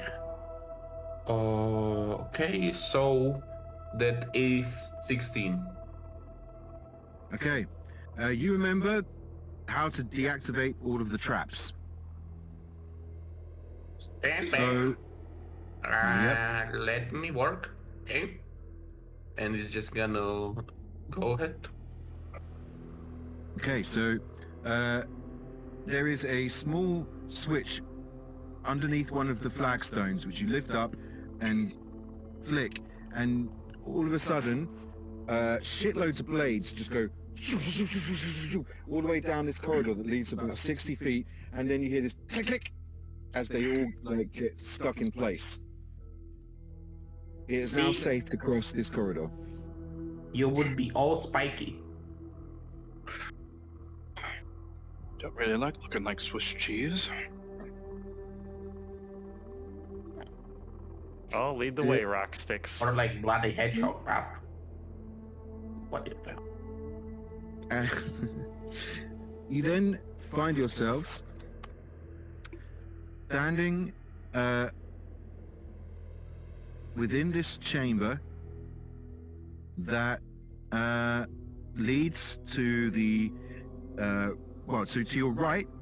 You look through the doorway and see the statue of the knights that you placed the quill in, and as you look to your left, you notice that it's the corridor that leads to the garden. Well, that was quick. I'd actually Nice, good second time around. there are several entrances into the sewers, and I'd forgotten that there was one just there, and I looked at it in comparison to where you guys started, and it fits perfectly as to where you guys would have traveled, and I was like, oh, amazing. So again, you find yourselves within the garden with the strange statues, the fountain, and the waterfall with the blood bowl that's set in the corner. Oh, the fountain. Hey. And, No. and the ring of protection is actually still lying down there, but since Garen forgot to pick it up.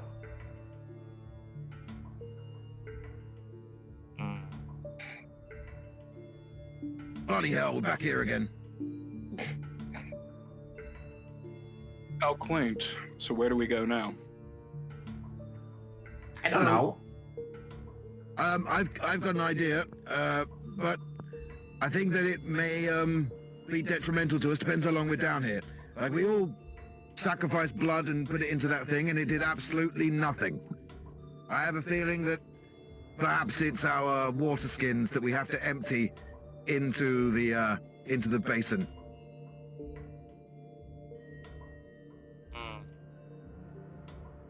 All right. Let's try it. I'll take my water skin and I'll pour it into the basin.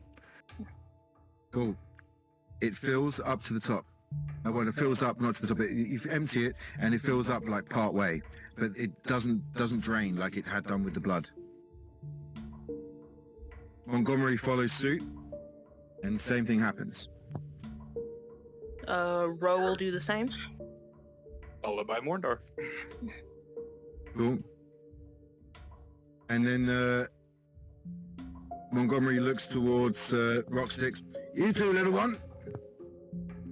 I only have milk. Oh, well, never mind then. And you see the blood that has already gone inside seems to like suddenly regurgitate into the water as it all goes into the basin itself, and the waterfall turns to blood as a door behind opens up. Behind the waterfall of blood, that is. Well, that was straightforward. So, I mean, I was kind of half right, wasn't I? Just didn't need to use that kind of water, I guess. Well, I'm gonna, like, take my cloak and I'm gonna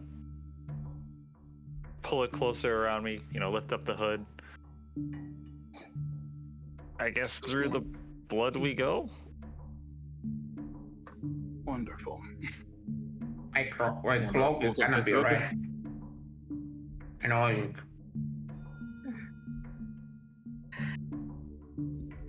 And let's get going. Each one of you gets covered in blood. Sorry, what were you going to say, mate? I was gonna say I gag at the smell of it. It's very metallic. Ugh. And you guys get absolutely drenched in blood and all take 1 point of bludgeoning damage as you move through, as the flow of the blood waterfall hits you. You find yourselves walking into this very narrow corridor away from the waterfall of blood, and you enter a narrow room with 2 doors on the western edge. Looking around the room, you see 2 heavy mounds of sticky crimson sludge. And on either side of the walls are jars and jars and jars and jars of blood that all seem to be sealed and labeled.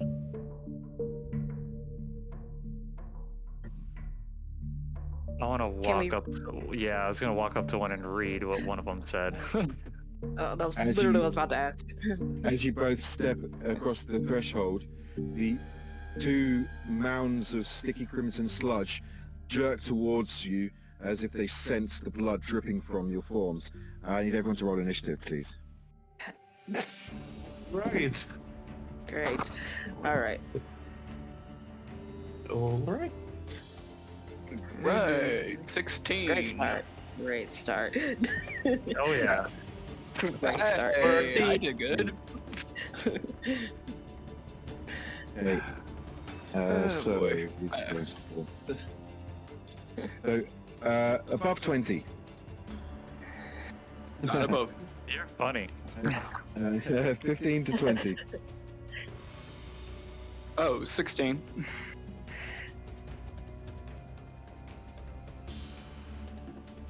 10 to 15. 13.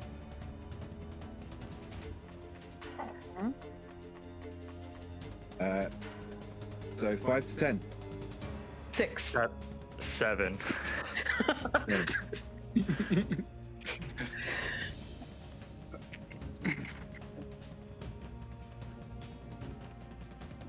Sorry, who got the highest out of the 2 of you? Sorry. I got 7. Yeah, I think it was Alar, because I had a 6. Cool. And what did? Oh yeah, sorry, I've got that. Never mind. Okay, so Mondar, you're up first as you see these two red piles of sludge move towards both Alar and Ro.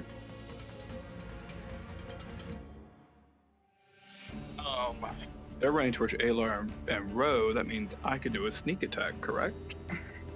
They are within 5 feet of either of them, correct? Alright, so I'm going to sneak attack with my Hellfire Short Sword. Oh, wow. 8 to hit. That hits. Oh, okay, cool. So I'll roll sneak attack first. Sneak attack is 12, and the sword itself is 9, so 21. Okay. You see it kind of squirm, and then it splits into two. And they are both now smaller, but one is right next to you, one is right next to Ro. Oh, I guess these don't kill easily.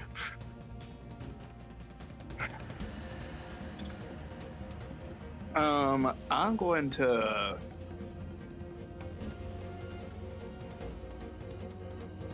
I'm going to disengage from my last action. Cool, so you move back into the bottleneck. Sure. Cool. Sweet. So, Rock. Alright, Rox is gonna rush in and go stab the smaller split things. So I roll with advantage. Alright, 18. That hits. Alright, so it's a crit. Why? Because of the assassin have the assassin doing the first assassin advantage on attack rolls. Any creature that hasn't taken against any creature that hasn't taken assassin. Yeah. Yes. I remember now. Sorry. Yep. I just read it and then completely forgot. Okay, so let me just put this. Okay. So And which one are you attacking? One next to Alar or one of the two that is one next of to the Ro? two, let's say one next to Ro. Okay. Okay, so it's gonna be probably instantly dead since it's gonna be 20. It can be 32 damage plus what I roll. Okay. So do I have to enroll? Yep. Okay. Alright. Alright. So it takes another 20 points of damage, so it's 52 points of damage. Okay, as you stab into it, you hit it into the center and it splits into two again, and into two again, into two again, until it's like a tiny little speck into the floor as it just like fades away. Nasty! And it's gonna go and stab the another smaller one next to Mondar. Cool. Oh no, it's actually still next to Ro because Mondar moved away. Oh, then next to Ro still. Alright, that is terrible. 10. Hits. Okay. It takes 5 damage. Alright. Cool. Very Oh, nice. wait. Oh, okay. So it also has to make me this if. Oh, that's probably because the short sword has a poison attached to it. So do I use that poison or just the poison, the Deathstalker poison? Just the Deathstalker poison. Okay, then that's all. Also, because of the 2 strikes that you've made with it, it's a non-magical weapon, correct? Yes. So it's now a -2 to damage rolls. As soon as it gets to -5, it becomes useless weapon. Okay. It's got an ability called Corrode Metal. Cool. Then it's their go. So first we'll do the one against Alar. It will do its pseudopode attack. which is a 12 to hit. Yeah, that misses. Okay. Well, then the one that is next to Rose, going to try and go for Row. That is a 13 to hit. That misses. Okay. That is their turn. So then we have Ayla All right, and it's like 5 feet in front of me. right next to you. As much as I don't want to. No, I'm just gonna pull out my Hellfire Longsword, and I'm just gonna poke it. Cool. 12 to hit That hits. for a whopping 3 points of damage. Very cool. And the second hit,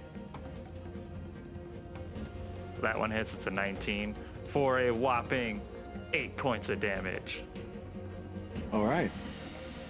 Very cool. It's then going to be Rose go. All right, I'm going to attack the one that's right in front of me. And with my Hellfire Great Axe, let's just keep Hellfire going.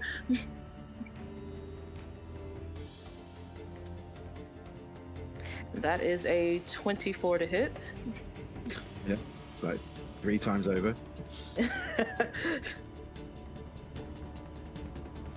For 10 damage. Okay. This one then splits into 2. There's one now at your feet and another one kind of to your left. Alright, well, we're going to attack again. The one at my feet. That is a 15 to hit. That hits. And 13 damage. Again, it splits into 2. So there's now 2 very small ones, 1 medium one. One small one, 2 very small ones. And on right there next to you, they're kind of surrounding you. Maunda.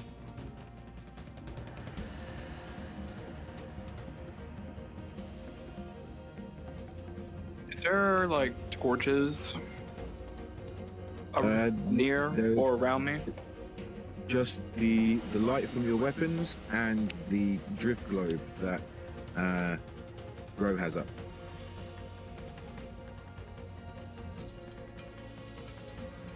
This is a long shot, but I want to try to hit the globe with my crossbow at one of the slimes. I want to set it on fire. It's not, the drift globe is not fire. Then never mind then. I will let you use your tinderbox to set one of your arrows on fire. Normally this is not a thing. You'd have to prepare them first, but I'll say you've prepared one just for fun's sake because it's a cool idea. Okay. I'll have to remember to do that for Noah. So yeah, just roll the hit with my crossbow, and how would I add damage? There'd be an extra D4 fire damage. Extra D4 fire. Cool. So I rolled a hit with my crossbow. It'd be at disadvantage because of it being essentially prone because they're so low to the floor. But you can still do it. Okay. I rolled a natural 1. Or as I like to say, a natural 7. Okay, that actually misses, and as it kind of strikes, you just set a light to Rock's cloak.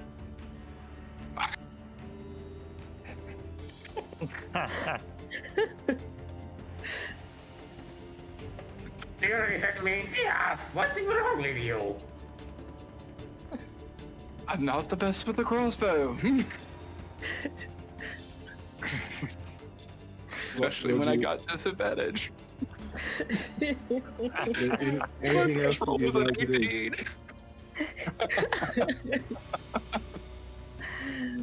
Oh man. Anything else, Mondo? No, I'm done. Awesome. I set fire to the goblin. I'm done. Oh, you hate Minotaurs and goblins. Good to know. You're right. Oh. Rock. You know what? He just like kind of trying to put out the flames on his cloak. You use your action to put out the flames, Yes. and you do so. Okay, cool. So then it'll be the sludges go, and they are going to try and go for 2 on row. That's a 7 and a 9, so both miss. Yep. And 1 against Rock, which is a 10 to hit, Misses. and 1 against Ayla, which is a 15 to hit. Misses. Oh, 2 against Ayla, because you split 1. Oh no, not yet. It's not taking. Not full yet. damage yet. No. Okay. So yeah, they are as useless as ever, and it is then Ayla's go. I'm gonna poke it again. Yes. Oh, that's a natural 1. He's no hitting the goblin. Technically, because of the way they are positioned, you would have advantage because you are in melee. I forgot he was going to say that. Because they are so low to the floor, they are considered prone. So ranged attacks are disadvantage, melee attacks are with advantage. Oh, that's good to know. Well, that's a 12 to hit then. It's better than a 1. That hits. For a whopping 1 point of damage. Wow. You did real good with that sword, dude. I think you may have chosen the wrong sword. Yeah, Is that's it- alright. Because you're not adding your dex modifier, which means that you have not chosen the weapon with the finesse skill. Which Yeah, Yeah, that's he, what I he was- told me yeah. to go long sword, not a short sword. That's okay. Yeah. It's alright. I don't use my sword all that often anyways. But Okay. 12 to hit. For 10 points of damage. Whey! All right. Yeah. High rolling. Woo! It splits in half, and it goes, and they're both now slightly smaller. Like, And- wave to the other guys. I'm just be like, don't worry, I got this. Right, it's your go. All right. So Ro's gonna look at all these little squishies in front of her, and she's gonna take a deep breath, and she is going to use her poison breath weapon. This is the first time you're using that. This is probably like my second time using it the whole campaign. Yes. So we are going to be using Fizzban's new version of this. So Okay. you can actually use your breath weapon as an attack, not as an action. So Oh. you So have that a means I max- can roll. Yeah, you can basically do it twice, but you can only do it a maximum as your proficiency bonus. So your proficiency bonus now is +4, correct? 3 plus 3. Plus 3. Okay. So your proficiency bonus, so you can do it 3 times a day, 3 times before a long rest, essentially. So if you have 2 attacks, you can do it twice, if you wanted to. Alrighty. I will do it. Sure, why not? Let's just do it twice. I Okay. reckon that's a good setup. They all Which fail the dex saves. Right, which reminds me, that means that out of character, I do need to switch Ro to the Fizzban's rules. Can I do that, or Yeah, we'll that go just through it. I've read it, and as far as I'm aware, that's exactly how it works. So, but we can change you to the. Basically, I'll tell you how to do it after the game. okay, cool, we'll do that. Cool. All right, so first roll is 14, and this 14 damage. The second is a whopping 9 damage. Okay. the two smaller ones vaporize in front of you. They first of all split into two, and then split into two again, and then you just see all of them just kind of melt into the floor.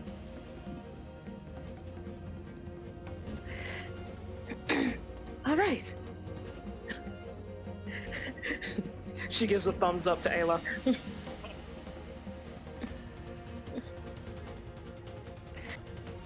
Done that this entire time? Then Morndar, it's your turn. Oh boy.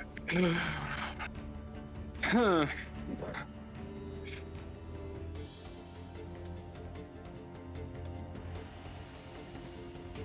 Can I crush one with a rock? You can certainly try. You need to look for a rock first. There don't appear to be... Not the goblin, please. Not with the goblin. Use the goblin, oh god. I said boulder. There are just very smooth paving slabs on the floor. There do not appear to be any rocks nearby. There's a dead rat. That's not gonna do anything.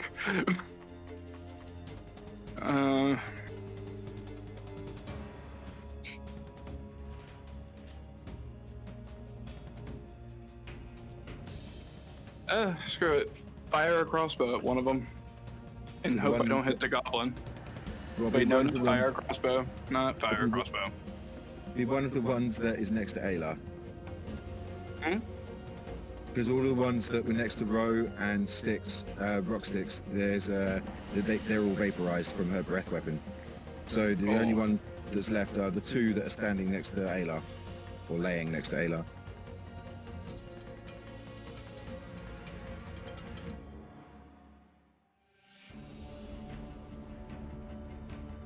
Would fairy fire do anything? It would give them advantage to hit. Cool. I'll cast fairy fire. Okay, so both of the sludges and Ayla need to roll me a dex save.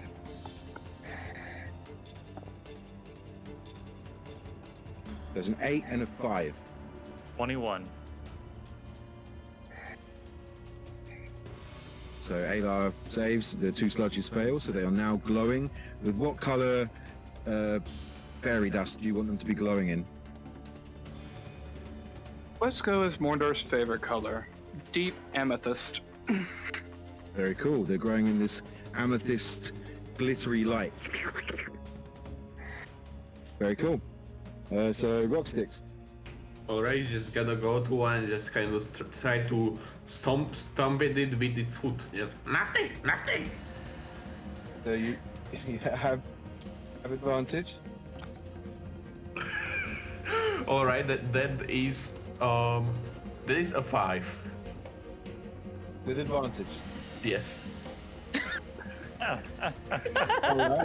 he just kind of like goes to stop it, but then it just kind of looks so disgusting and just decides not to. As your foot goes to touch it, one of the little tendrils reaches out towards your foot, and And it just jumps away. the shoe on your foot literally just like falls apart as the thing touches it. So you're now just got one shoe on, one shoe off. Okay. Your second attack? I can only make 2 attacks with short sword. I'll give you a second anyway. You know what he says? One shoe is just gonna like take the other and just gonna bash it with the shoe. Okay. Alright, that's better. 18. That is. Do I get a sneak attack on this? You do. Okay.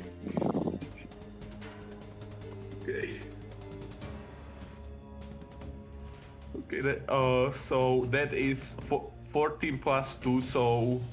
Action of 14 plus 1, so 15. 15 points of shoe damage. Yes. It splits in half. And then splits in half again. So there are now 5 of them there. 4 of them very small, 1 of them kind of small. It just kind of like stick out his name. The very small ones are all going to try and hit you, Sludge. Rock. So that's a 11. Miss. Oh, and a natural 20. Oh, that's good. So the natural 20 does 11 points of bludgeoning damage. I do evasion, so I take half of it. No, evasion is for saves. You can Wait, let me do... double check. The other one is not called evasion, it's called uncanny dodge. Oh, okay. And you also take 19 points of acid damage. And the shoe and is already evaporated, and your robes start to fall apart as it strikes you. Okay. Your AC is reduced by 1, by the way. Okay. Then another 2 go in, so that's a 10. Miss. And then that's a 5. Miss. And then the one against Aylar is a 21 to hit. Damn, that hits. That does 5 points of bludgeoning damage, 9 points of acid damage, and what type of armor are you wearing? I am wearing studded leather. Then your armor class is reduced by 1.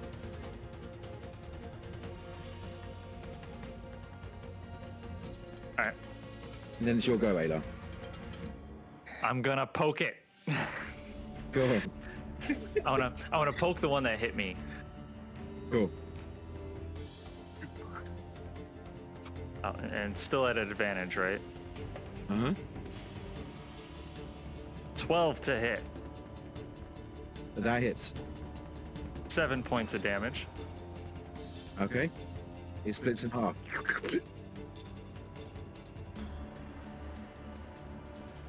And dirty 20.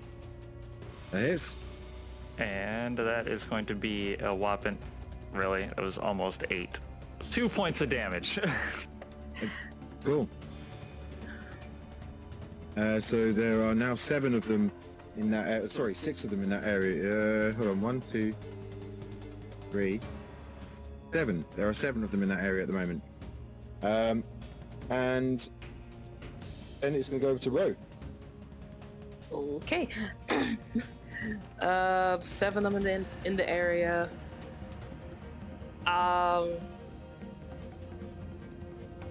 I am going to... Is there any ones that are still in front of me? No. Alright. So if I'm remembering how Fizz Bands is working, I shoot in a line. My breath weapon's in a line now, right? It's not a cone anymore? You can choose. I think it's still be a cone. You can choose. I think one or the other. Right. Cool. Alright, I am going to use my last breath weapon to try to get as many of these little guys as I possibly can. I'm going to say you'd be able to get all of them, but you would also get Aylar and Rock at the same time. Is there any way that I can angle that I don't get them? Not really. If you want to get a substantial amount, you can get like 2 of them.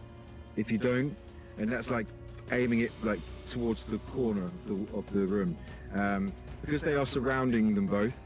It would be really hard to not get them. Alright, well then I will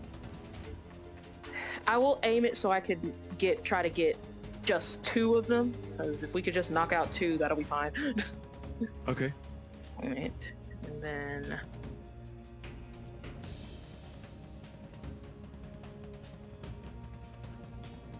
And that's a con save they need to roll for.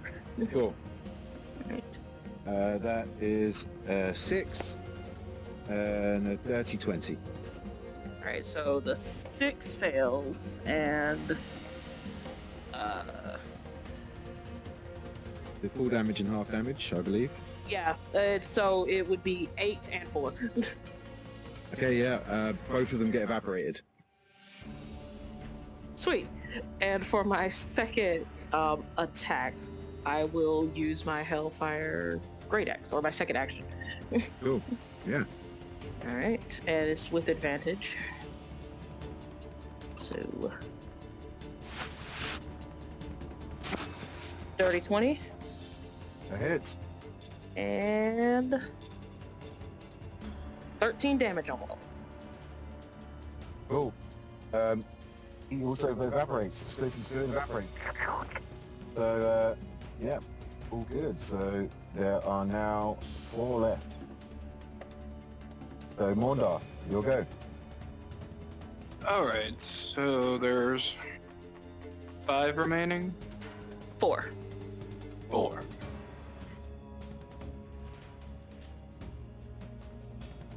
Is there a clear exit? There are 2 doorways, two doors on the western wall, and the blood waterfall that's behind you.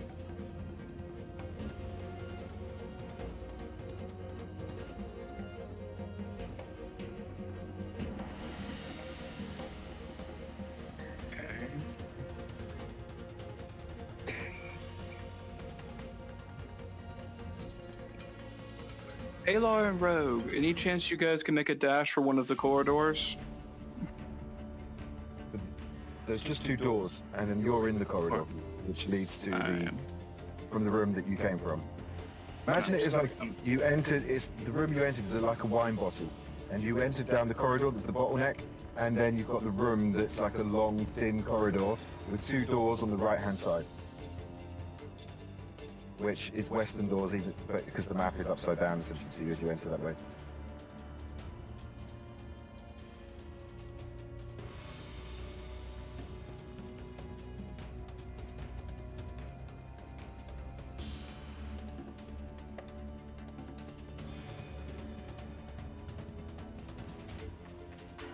What are you gonna do, mate? What I'm trying to do is I'm trying to cast darkness to blind those slimes, and then we make a mad dash out of there because instead of wasting time swinging and slashing at things that multiply. Roll me an intelligence check.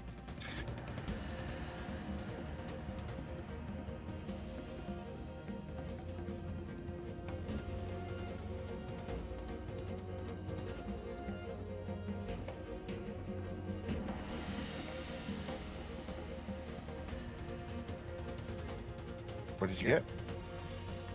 7. They have no eyes. Cool. Guys, let's just stop fighting them and run. Morndarm heads out of the room. Well, back the way you came, or towards one Or of the back doors? the way, or wherever we need to go to advance forward. I'm sorry, my perception of buildings is shite. Okay, so you go down this corridor, you enter a room that's slightly bigger, and on the right-hand side are 2 doors. One about 25 feet away, one about 30 feet away. They are right next door to each other. The door 1 or door 2, or go back the way you came. Go for door number 2. Okay. Behind door number 2. You're not sure because it's locked. Cool. Sleight of hand. Cool. Yeah, roll me a lock-picking check, so it would be sleight of hand because you are proficient in these tools. 9. Somehow, I mean, is that an actual 1? Or is that It's actually 3 plus 6. 3? Okay, cool. So, yeah, you managed to almost get the first tumbler, but then it kind of clicks back into place, and you're like, damn it! Cool, is this your go? Then, Rock. Alright. You know what? Let's shoot one. Take out the Alright. crossbow and give it a shot. So disadvantage probably. Yes. Alright, that should be good enough. Okay. 14. Yep, that hits. Right. So, okay. And for the crossbow.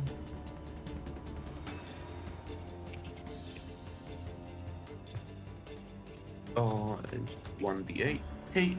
So that is really freaking poor. That is 8 points of damage with the sneak attack. It vanishes into nothing.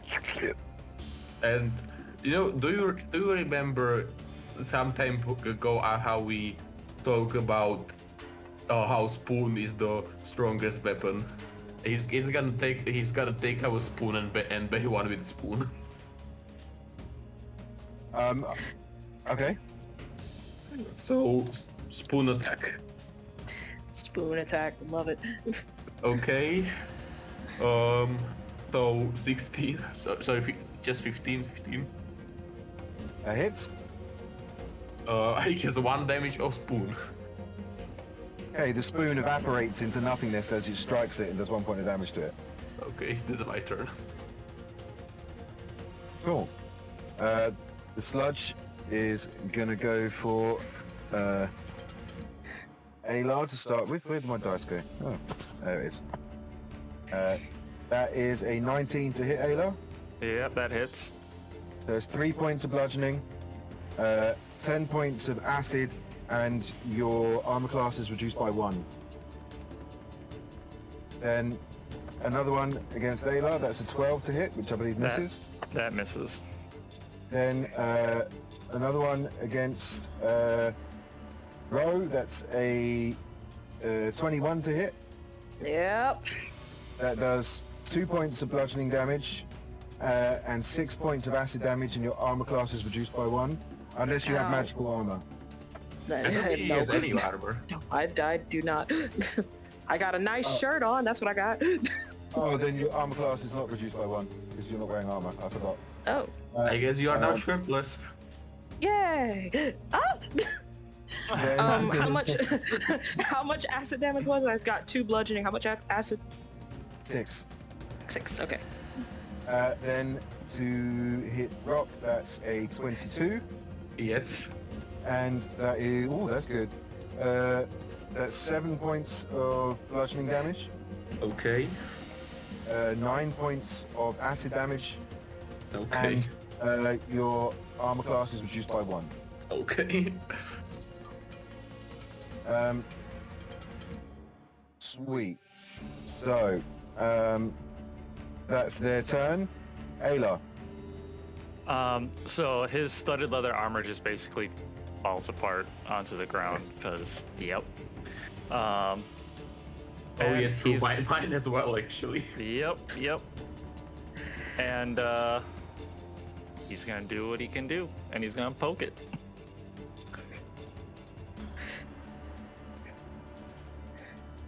Natural 20.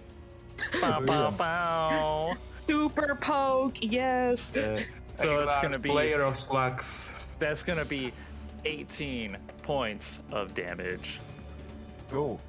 It evaporates into nothingness as you just stab into it. And you hear this calm down in your mind. Yes. How many more blobs do we got around me? You've got like 3 left. Okay, I'm gonna poke another one. Cool.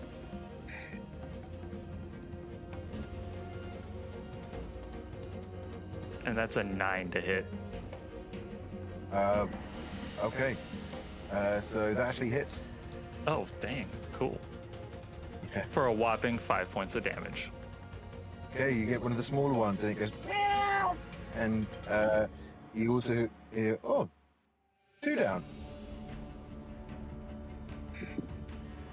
I forgot, but you also killed one with. Bro, how many of you? Oh no, you didn't kill it with the weapon. You killed it with your breath. So Yeah, I it's, killed a lot with my yeah. breath. Yep. Yeah. Cool. And then it's gonna be Rose go. Alright, so there's 2 left if I'm have it in my head correct, right? Exactly it. Alright, so I'm gonna swing my Hellfire Great Axe at 1. Advantage. Roll. 14 to hit. Hits. And 14 damage. Nice. You hear a 3 down. In your mind. Only 97 more to go. 97 more to go. Yeah, both sides. Haha. Alright, that second is 18 to hit. Hits. And 11 points of damage. Cool. Another one down. So, all of you guys are now out of combat, and you all hear, not bad, guys. Only 96 more souls to send me. 96, alright. Roxy is gonna turn towards Montgomery and say, "You're really sneaky. I didn't even see you this time." Well, I thought I was just browsing the blood samples. I found ours, And you see, like, he's standing, like, 2 or 3 feet away from the first door, and they're just, like, looking at them. Sorry to get involved, but you guys seem to have it under control. Thought I'd save my ammo. And he kind of just, like, picks up a chart. Goes, look, it says months on it. And then this one says, porn star. Oh, no, you weren't here. So it doesn't say that. It says, I think you just like saying my name. This one says, this one says radar. I'm not sure I can read. It has a jar of blood that is on the side. I don't like just leaving my blood in this room. I'm just confused on how he figured out whose blood was whose. Are you a vampire? Can Not that I know you of. see vampires? I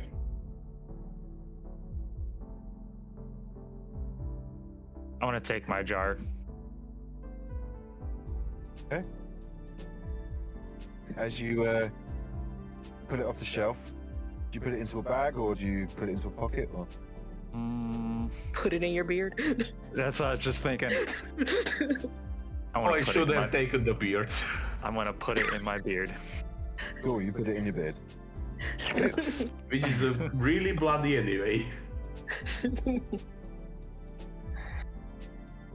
Is there anything else in this room besides just jars of blood? Just jars of blood. So, how's that door going over there, Morndar? I'm about to roll my second attempt. Let's see. Sleight of hand. Really? 8. Can I do it? Do you maybe want to check this other door? Or Rox? Rox, aren't you supposed to know like some stuff about this place? Like which door should we be taking? Do I know anything? Do I know anything?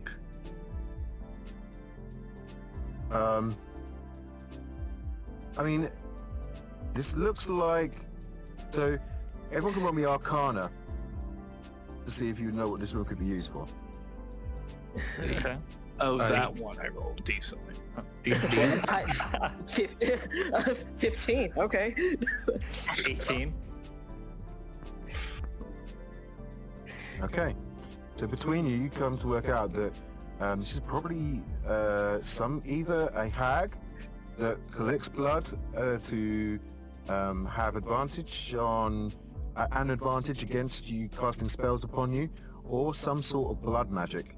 Or maybe it's just some weird thing that happens in this crazy ass maze, but most likely one of the first two options. Upon deducing that, I am also going to get my vial of blood. Do you want me to hold on to it? Yes, please. Thank you. I'll hold my Just for beard open. clarification, my blood is not here, right? Yeah, no, your blood is not. Good. Good. Just making sure. Just Well, put I've my... never seen a bearded dragon before.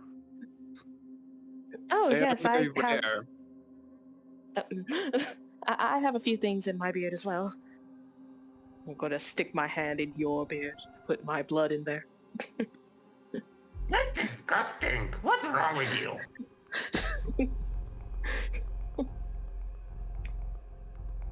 Well, where else was I supposed to put it? Right? Your own beard?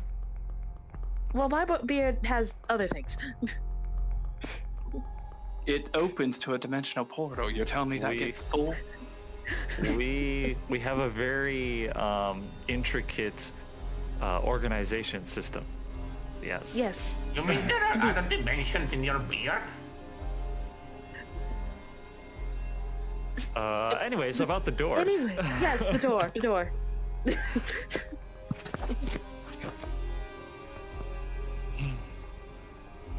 So Do you wanna it is locked. Both doors are locked. Cool. Cool. Third attempt of sleight of hand. There we go. 18. Well, third time's the charm. Does What that was work? What was 18. it? Sorry. 18. 18. 18. The first couple of tumblers are fairly easy. The third one is a bit tricky. And you sit there for a couple of seconds and then click and it unlocks. Ah, finally. Well done. Alright, so... Carefully opens the door. Okay. As you carefully open the door, you hear this chanting.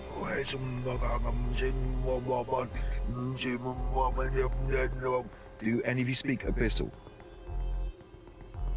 Wow. No. All right. Oh, well, it says thieves can in 2 other languages, so maybe. It's on you, Asmo. I would say that you probably wouldn't because of the order Okay. that you're in. It's most likely going to be like Celestial or Elven, and I mean more common languages than an obscure one. Yeah. And especially in the world that you guys are from, this language is probably the rarest, other than the Infernal. So you see a group of hooded figures that chant in this strange language, and they're in front of an altar where a snake-headed priest seems to lead them in some dark ritual. Behind the snake priest is a huge bust of a Medusa head with deep glowing red eyes that pulse with the chanting of the worshippers. You I'm see gonna do about it. 10 you see about 10 of these figures like facing the priest, and the priest is kind of like looking up to the ceiling, hands raised. How far apart do they look from each other? Real close together, so they probably take up a 50-foot square space. I want to do it, guys. I want to do it.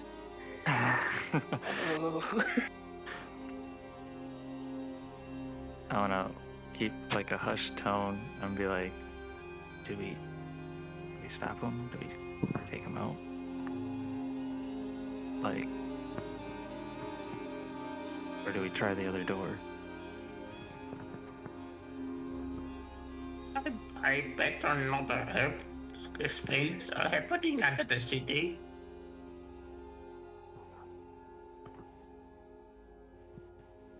Because I can shoot an arrow and have it burst and hit anything within 5 feet of my target. Asmo, would it be possible to put the poison from my weapon on a last arrow?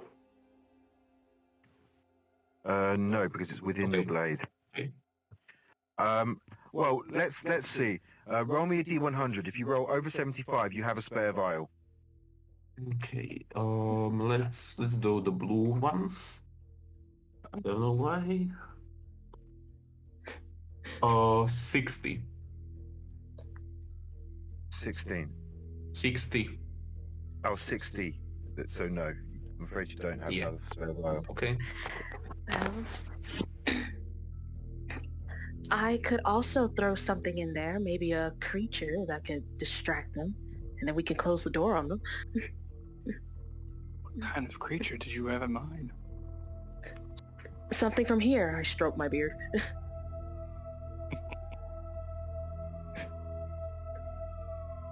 Isn't it itchy when you have creatures in your beard? Look, these are just ideas, okay? But if I had a beard and I figured it would probably be very itchy. Well, it's complicated.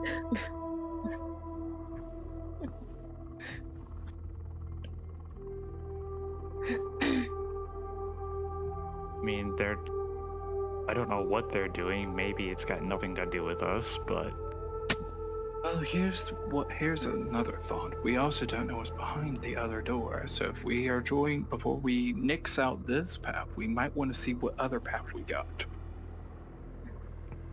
sure. Can you open up the other door? Certainly. It's what I do. So... there's that natural one you were looking for. This one is actually not locked. Oh. Oh. Well, look. You try to unlock doors. That's the natural one. That's the Yep. natural one. There we go. Yeah. So as you open the door, it's a broom cupboard. Oh, that answers everything. Okay. Well, okay then. I will. I can shoot my arrow, at least do some damage to a few of them, and then what? Draw them out here? Or You we shoot can your throw- arrow. Oh, Yes. what's your No. idea? What you were about to say, trust me. You shoot your arrow, I'll throw something in there with them, and then we can shut the door and see what Alright. happens. And then take out the remainders. Yes. Cool. Let's go with that then. Okay. So, making sure that everybody's prepared for this, I'm gonna pull an arrow out, and I will cast Hail of Thorns on myself at a 2nd level. And you said that there was like one snake-headed humanoid in the center? He is on the altar of the temple and standing before the Medusa statue bust. Like it's just a huge face behind him. And all of the others you can't tell what they particularly look like. They're all hooded and facing away from him. Facing away. Okay, but are all close to him? They're Or within the- they're within 5 feet of him. And so within the 50-foot square, they're all kind of standing in the center of the temple. Behind them, there are pews, like seats that go in lines. But they are standing right in front of the altar, the temple steps, Okay. essentially. And there is like a Okay. lectern, which the priest is standing in front of. And there is a huge book upon the lectern. Okay, so then I want to attempt to hit him, so that way the arrow then bursts and hits everybody else. All right.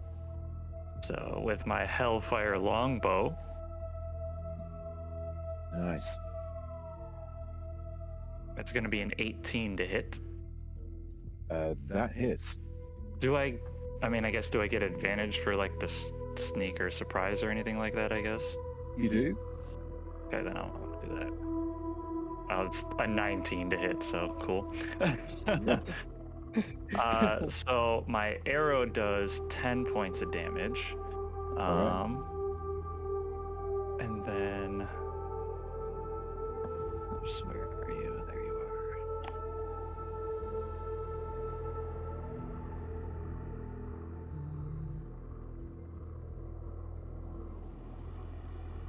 What is the... which is Yep, the... that's what I'm looking at right here.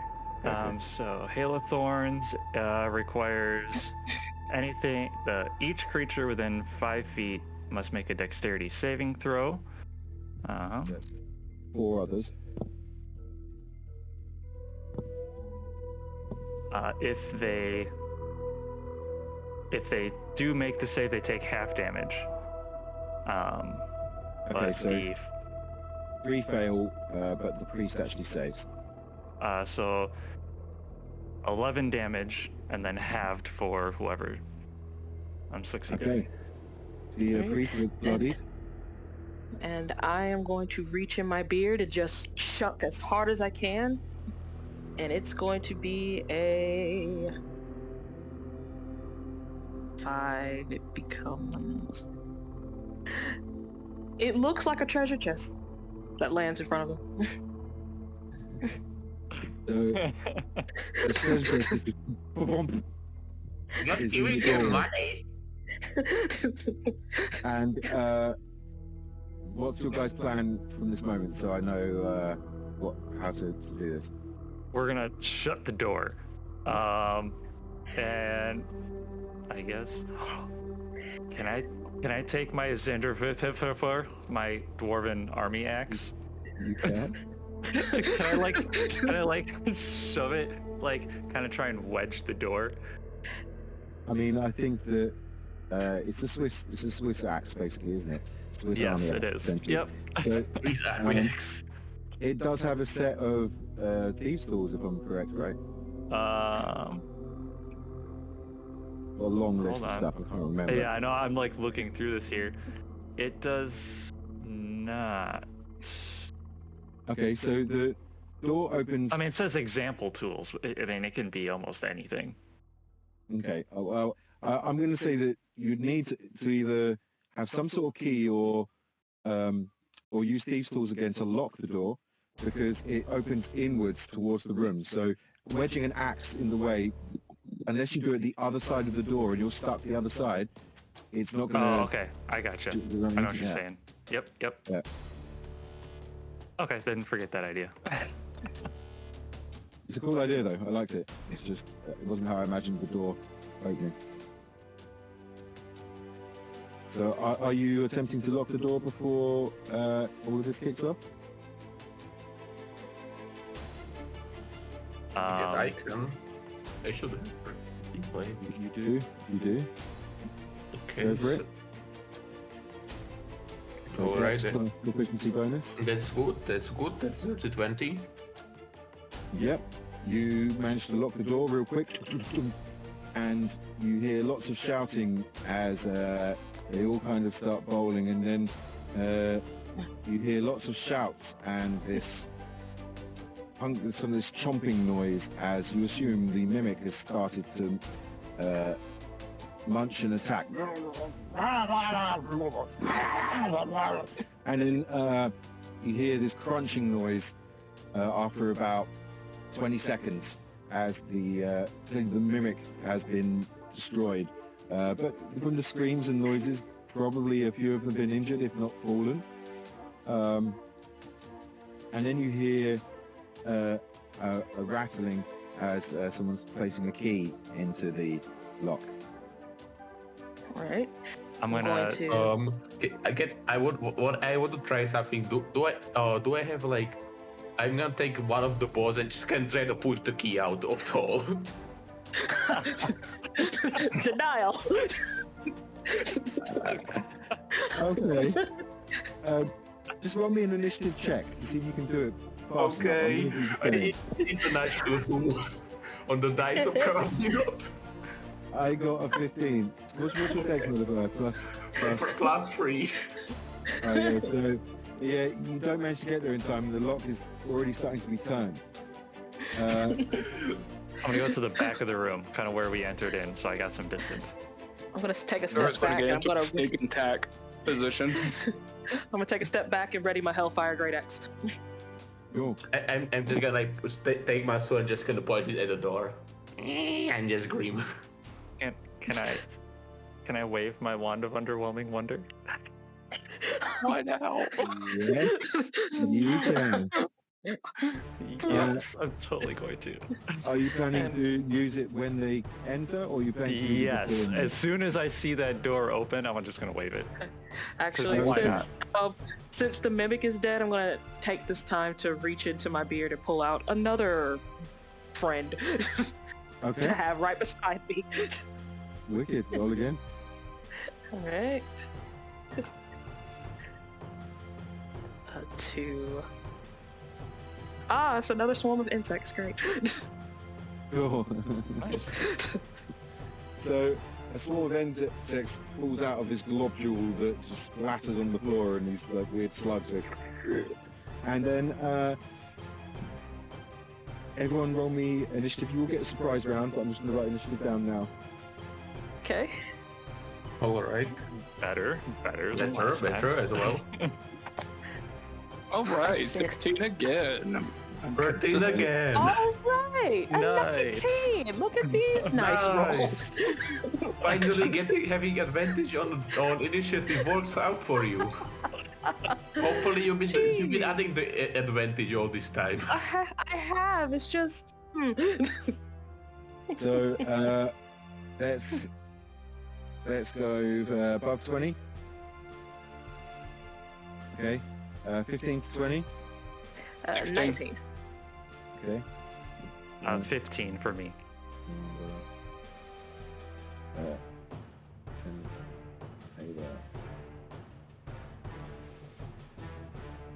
Okay, 10 to 15. 13. Cool.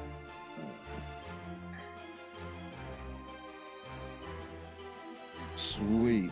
So, bro, your little monster's gonna go at the end of your turn. Sweet. All right. Cool. So, first of all, the door opens, and I'm gonna say Alar and Wand of Underwhelming Wonder go first. All right, here we go.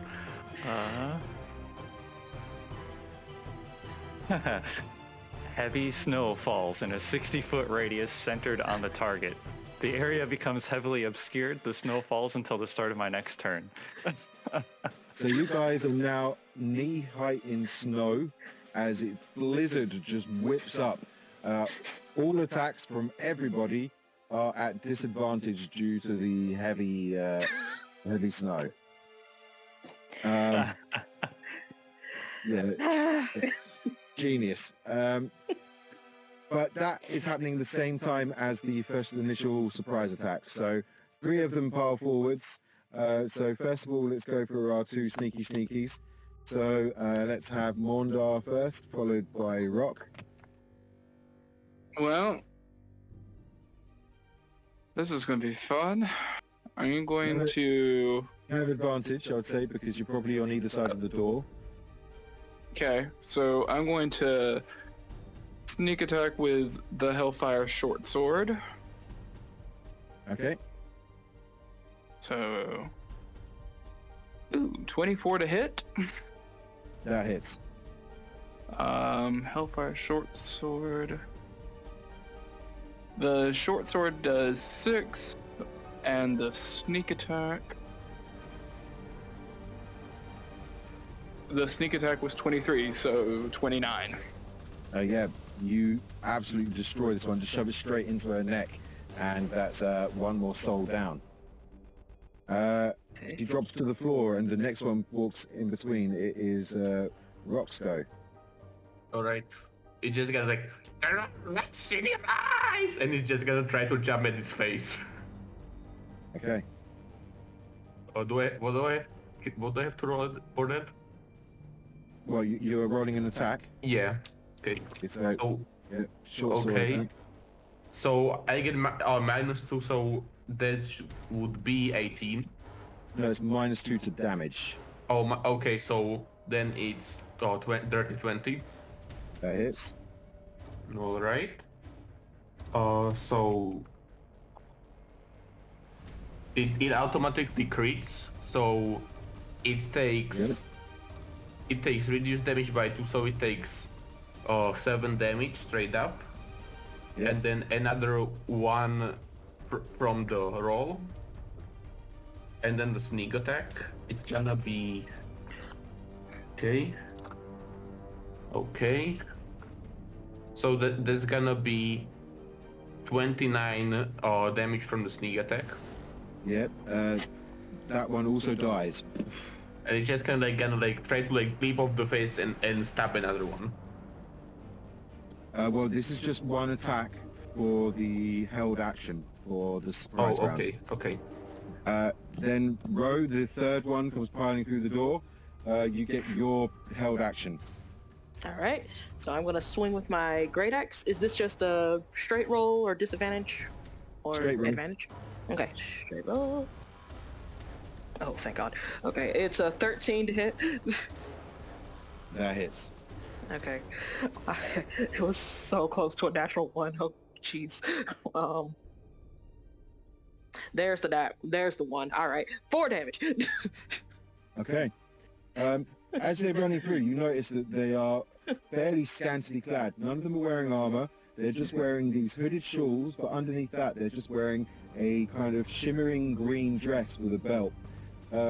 You see patches of scales over their skin, and their eyes are like snake eyes.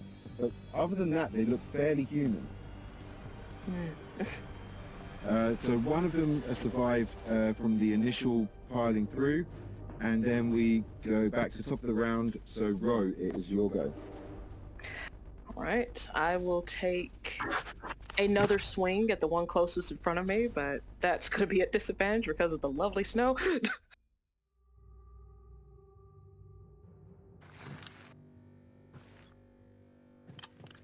Oh, still 13. Okay, that hits. Right. That is 8 damage. Nice. Yeah, still standing though. Alright, and one more.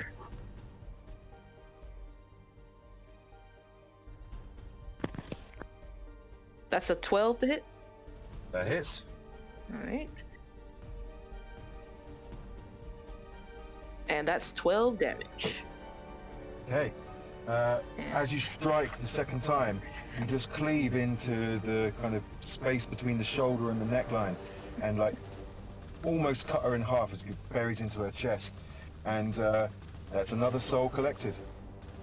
I'm keeping Alright. a tally just so everybody knows. Yeah, Right. I have it in our castle moho thing of the souls as well. Nice. But Sweet. right, as for my insect swarm, Yes, you do see that there are about at least another 10 that are queuing up the other side of the doorway. But obviously they can only enter one at a time through this doorway. okay. Well, for my bonus action, I am just gonna go into a rage, and Cool. then for the swarm of insects, they get 3. The closest one is about Great. 10 feet away from you, so they can move 10 feet and you can reach them. Yes, they can, but that didn't do anything because that is a 5 to hit. Okay, yep. It's just kind of like crawl over their feet a little bit. And like, ugh. Sweet. Mondar, it's your turn. Alright, so is the snow still falling? Didn't Rob at until 19? the start of my turn. Cool. Alright, so I'm going to... Is there still any enemies in front of me? No, you'd have to look around the edge of the doorway to see if there are any enemies, but you can hear them, so you know they're there.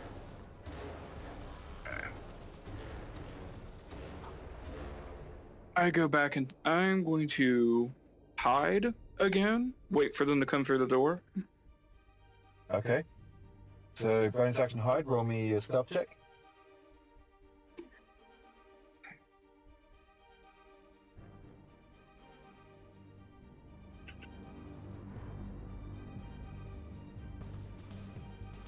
Alright, 26. Oh, so you then hold your action to strike when one walks past. Mm-hmm. Cool. Then Ayla, it'd be your turn. All right, so then the snow stops falling. Can I see anybody through the doorway? Because I went to like where we entered the blood room. Oh, right. I thought you were going... you were... Well, you wouldn't be able to... use the Wand of Wonder in the way that I thought you were going to, but it doesn't really matter because the effect was general anyway, but I thought you were going to the opposite side of the room so you could still see the door.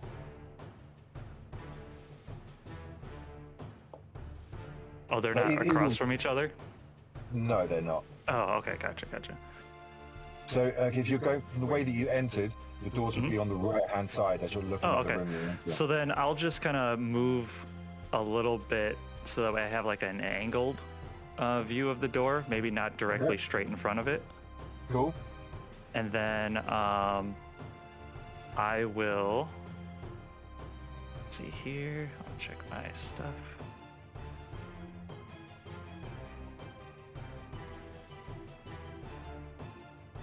I will just, I'll do the same thing as Morndar. I'm going to hold my action until I see somebody come through the door. Okay, I mean, you can see somebody in the doorway from where you're standing. Oh, I can? Okay, then I'm going to shoot at him. Cool.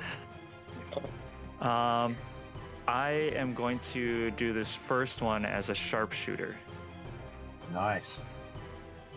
So, 14 to hit. That hits. So then that's going to be 10 plus I add 10. So that's going to be 20 points of damage. Yeah, they drop. Oof. Another soul marked Another up. soul. Do I see another person or just that one? See a whole bunch of people. Okay, cool. I'm going to take another shot. I'm going to do the same thing, another sharpshooter hit. Cool.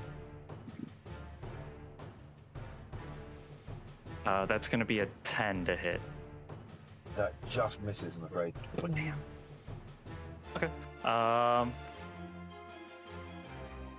As a bonus action, I am going to take one of my potions of greater healing.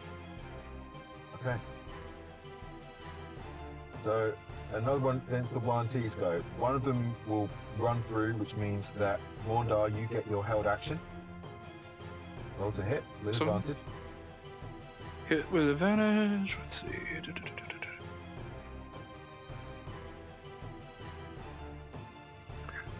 Gonna swing with the Hellfire short sword.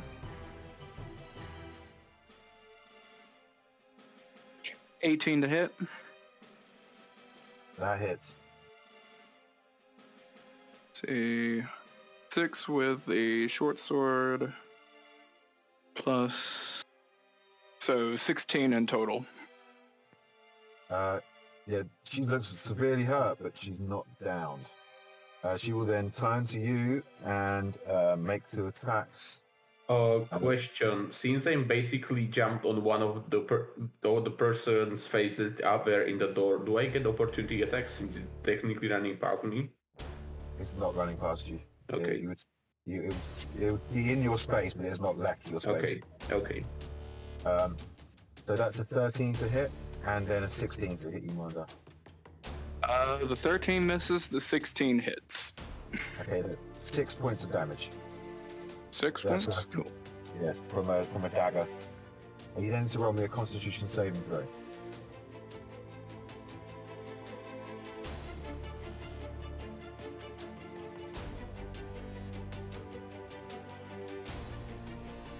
$17.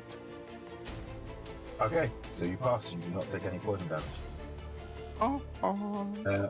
Then another one runs in and goes to attack Rock. That's a 7 to hit and a 23 to hit. Both hit. No, just the last one. Okay.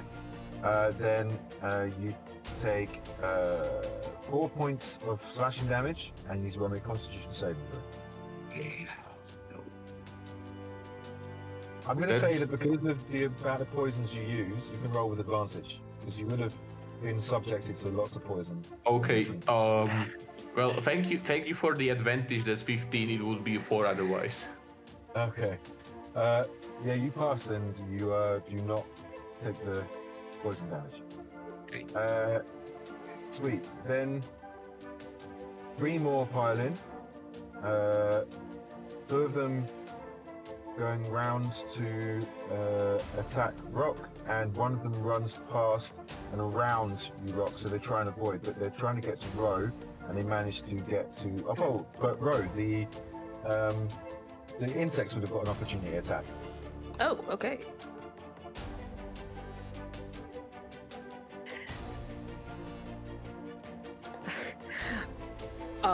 That is a 12.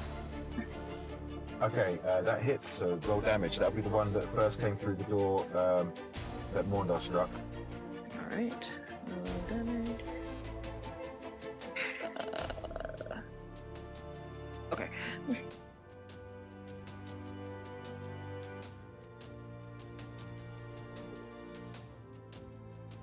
10 damage. Okay, then that one would have been downed by Morndar. So that is another soul. All right. So that means another one's going to go to 2 more at Morndar, 2 more on Rock, and then 5 will come and surround Row. So 2 on Morndar, that's a natural 20 for a 23 and a 17. Sorry, for a 25 and a 19. Sorry. Both hit. Yeah. Okay, so you take 11 points of slashing damage from the crit and a Constitution saving throw.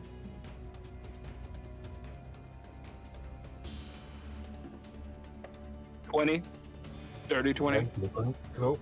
And then it's going to be 4 points of slashing damage and another con save. So that was 15 points altogether. Correct. And that's Constitution saving was 18. Okay, you're all good on the poison. Then the 2 on Rock. That's a 23 Hits. and a 15. Hits. Okay, so in total that is 9 points of slashing damage, and roll me 2 con saves with advantage. Yeah, let me just quickly make sure they hit. Okay, one is terrible, one is not. So one is 16, so that passes.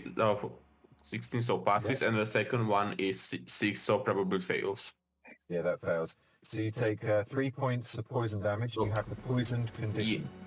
I have resistance to poison, so I take only 1. Okay. But you are now considered poisoned. Okay. Now the 5 that are around Row, that is a 24 to hit, and another 24 to hit, and a 20 to hit, and a 19 to hit. Oh, and I'll drop the dice. Where did that go? And 1, 2, 3, 4, and the last one is a 16 to hit. yes, all right, taking all the damage. Let's go for it. Okay. In total, that's 21 points of slashing. All right, that's halved because I'm raging. Correct. And then I need 5 Constitution saving throws at you from you. God. Okay. Luckily, you have resistance to poison. I do have resistance to poison. Okay, so 13, Fail. 21, Pass. 10, Fail. 18, Pass. and 21. So 3 passes, 2 fails. So you take 7 points of poison damage, reduced to It's 3. half. Yeah, okay. Are you immune to the poisoned condition? I think I can choose to be. I think that's... I don't have Fizzman's right next to me, so I have to go check. But, Alright, well, technically all of your ability checks will be at disadvantage if you can be poisoned. okay. For right now, let's just say that I'll take the poison and then I'll run and go get Fizzfans and see exactly what I can and can't do. No worries. But I still, yeah, I do still have resistance though. Cool. Right, Sweet. You then see that there are even more lined up in the doorway as they move up from where the others left. Then it's going to be Rock's go. Okay. Does sneak attack the sneak like the surprise round probably counts as first round of the combat? Does it? What?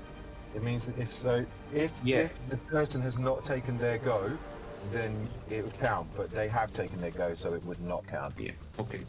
Well,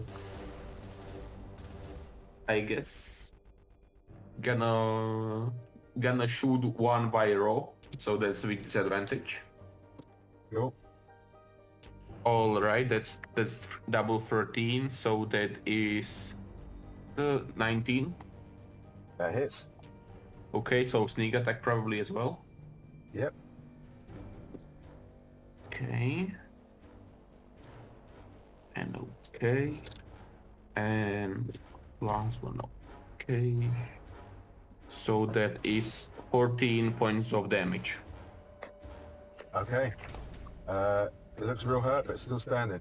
And it's gonna stab one close to him. Okay. Okay. That's slightly worse, 17. That hits. Okay. So that is gonna be 4 points of damage, and it's gonna use one charge of the Death Stalker poison. Cool. So DC 15 con save. That's 12. Okay, so it fails. So it's paralyzed and poisoned for next. Let me roll this. For next 5 minutes, and takes 1d6 poison damage at the start of each turn. Very nice.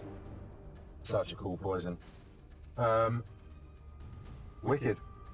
It's then going to be Montgomery's go, and seeing the one that you just stabbed freeze up, he's going to try and shoot that one with advantage, and he's going to use Vicious Shot for, let's say let's say 2 of his grip points. So that will be a 25 to hit, which means that does 36 points of damage, blowing it away completely. Oh, it'll be auto crit. That'll be 48 points of damage plus 5, so 53 points of damage. And that's without even rolling the extra dice. So they'd be great. Other me. Then he's going to go for another one at the other one that's standing next to you, Rock. That is a 30 to hit, and he will use another 2 grip points. So that's 31 points of damage and absolutely annihilates it. He will action surge and fire again. This time, one of the ones next to Morndar.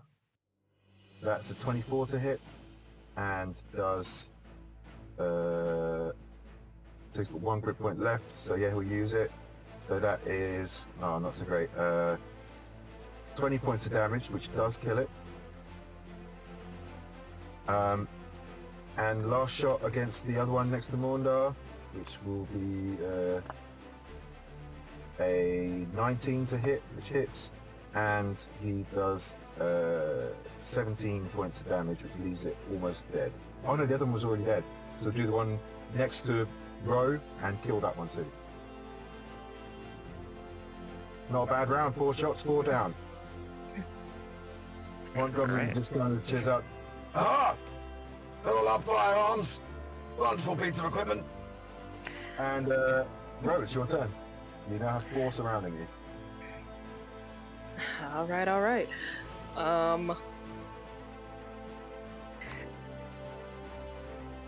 Okay, so yes, I will go ahead and swing at the one that's in front of me with my Cool. great axe.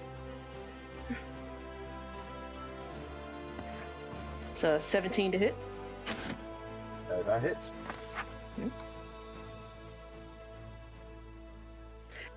For 7 points of damage, or well, plus 2, 9 points of damage. Nice. Neat. Just stand in. And we're gonna swing at it again. So 12 to hit. That hits. And for 15 points of damage that time. Yeah, you cleanly swipe its head off as it rolls to the floor and collapses to the floor.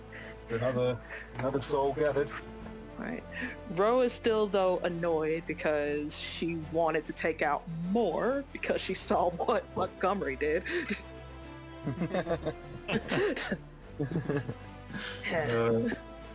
Sweet. Then your little creatures? Right, yes. They are going to attack one of the ones that's by me. That is a 10 to hit.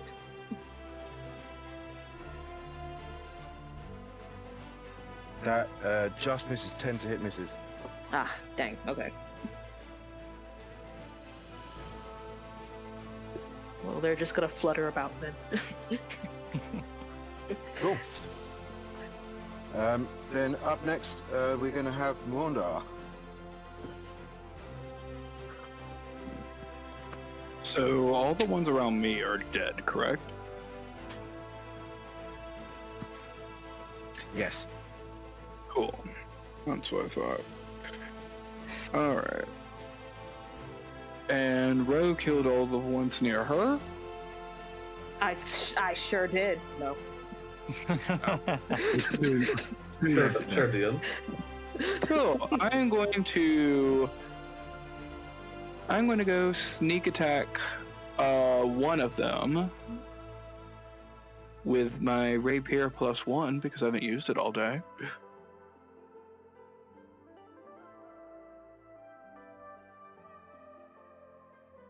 And to hit. That misses. Ah, cool. Swing with a Hellfire short sword.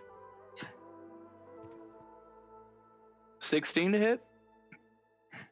That hits. Cool. I don't suppose I could use sneak attack anymore. Well, you didn't hit yet, so yes, you can, because Ro is next to it. Okay. I just assume with the first one missing, they've got alerted my presence. It's the first one that hits, and it's not necessarily because of it wasn't because you were hidden, you didn't have advantage on the attack. It's because that you have an ally within 5 feet of the creature. Ah, okay. There's 2 ways to get a sneak attack, and one of them is to have an ally close by. Okay, so with sneak attack, that was 19 altogether. And I'm going to do Whales from the Graves at the other one for 11 points of damage. Nice. So what was the first amount of damage you did? The first round of damage was 19 altogether, and then Whale of the Graves was 11. Okay, that one drops. Already been struck many times by the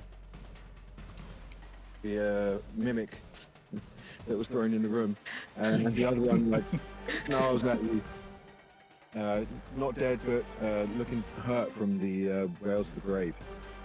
Very cool. Is that the end of your turn? Yeah. Ayla, you're up. Alright, so there are 2 around Ro? 1. 1. And then do I see any more in the doorway yet? You do. You Okay, see another 6 or 7 at least. Alright, I'm going to... Is there... And those... Ro and Mondar and Rock, are they like all by the door? Pretty much. And so, there'll be... Rock is almost in the center of the doorway as he tried to tackle one, and well, he did tackle one and killed it. Mondar's to the right of the door. Ro's about a step behind Rock, and the Montgomery is almost in the same position as you are, but on the opposite side. So he's more in the southern end of the room, whereas you're to the northern. Okay. Like a 45-degree angle almost. Sure. Okay.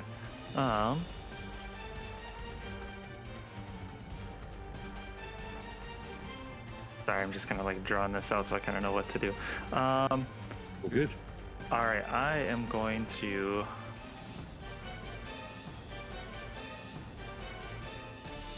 I'll just take 2 shots at the ones in the door.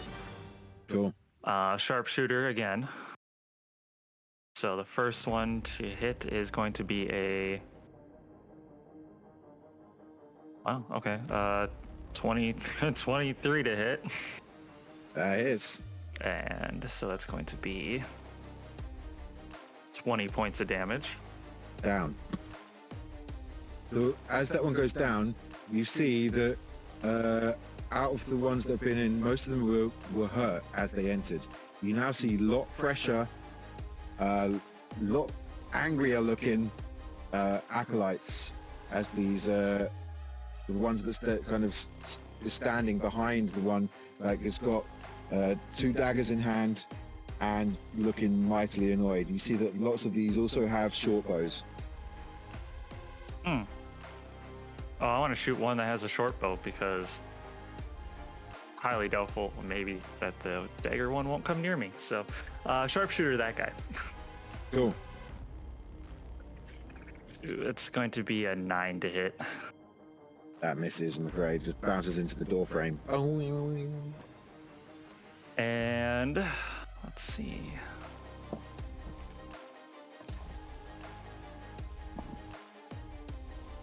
I'm going to, as a bonus action... Sure, why not? I'm going to cast Ensnaring Strike at first level, and that'll be my go. Okay. So, on the ensnaring strike on your next arrow, correct? Correct, yeah. My next hit, Cool. I believe. Yes, yes. Very cool. So, then it will be the Vanti. So,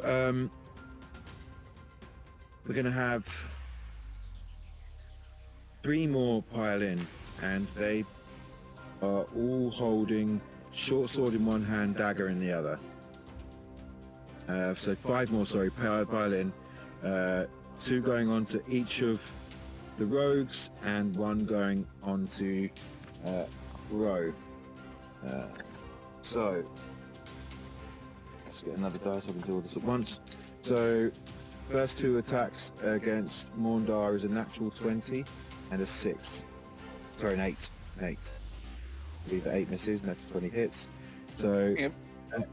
that is going to be 11 points of damage. And a Constitution saving throw. Correct.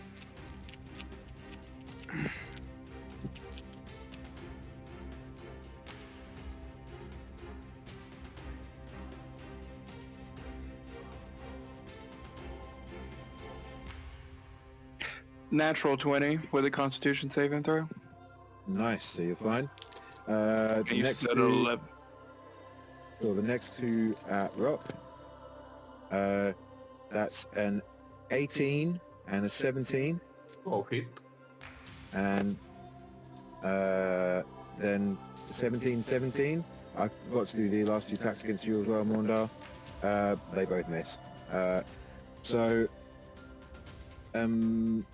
that will be in total against Rock. That's 17 points of slashing damage Okay. and 4 more Constitution saving throws. Okay, so with disadvantage or straight rolls in. It's still with advantage because it's ability checks that you have at disadvantage on. Not Oh, saving throws. okay. So then first 2 definitely pass. Since it's by the 15 dice. Then the Yep. second one I think both pass because it's 6 and 17 and 9 and 13 with my con that should be at least 15. Yep. Alright. And the last one? I rolled all I rolled them in a pair of 2 dice, so it's Oh, right. advantage. So you rolled 4 saves, right? Yes. Okay, I must have got confused. I thought I had 3. Doesn't matter. I trust you with it. So then it's going to be the one against Ro. That is a 17 and a 24. Yep. And you take 8 points of slashing damage and roll me 2 more Constitution saving throws. Alright. 4. Alright, that is a 19 and a 14. Cool. The 14 fails, so you take a further 3 points of poison damage. Alright. Then there is going to be 2 that kneel down in the doorway, and then 4 shots coming in at Ayla with the short bows. So that's a natural 20, an 18, a 12, and an 8. 12 and 8 miss. Cool. So the natural 20 will be 11 points of damage, plus a con save.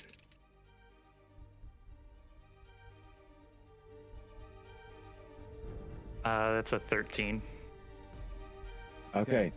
You take 4 points of damage, and you are poisoned, which means you have disability on a disadvantage on ability checks. Combining the words together. How weird. Then the other one will be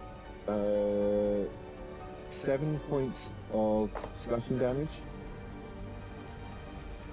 and another con save. That is a 16. Okay, so you are fine, and that is their turn. Also, you now see the priest, the one with the snake head, standing behind the archers. It is then Rock's go. Alright.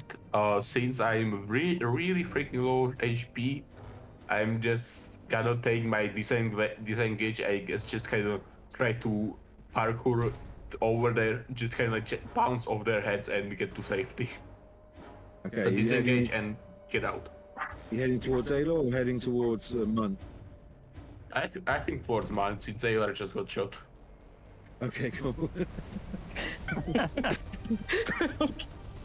You know, it's a sensible thing to do. You still have your action. Can I disengage as bonus action? But you are an assassin, so I'm going to say yes. Okay. And I guess I'm gonna take a shot at someone that I could get sneak attack on, so probably someone close to Wondar. Okay. So disadvantage because of the poison? No.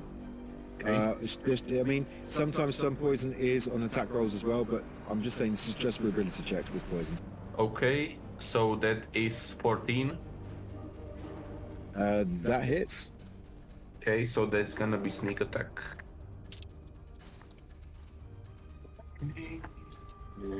Okay, so that's gonna be 10 damage from a sneak attack plus another 9, so 19 damage. Yeah, it looks hurt, but they were pretty fresh when they came in. Then it will be Montgomery's turn. He'll be like, Ah! Never fear! Balthazar's here! and will fire his first shot at the one next to Ro. So that will be an 18 to hit, and does ooh, that's good.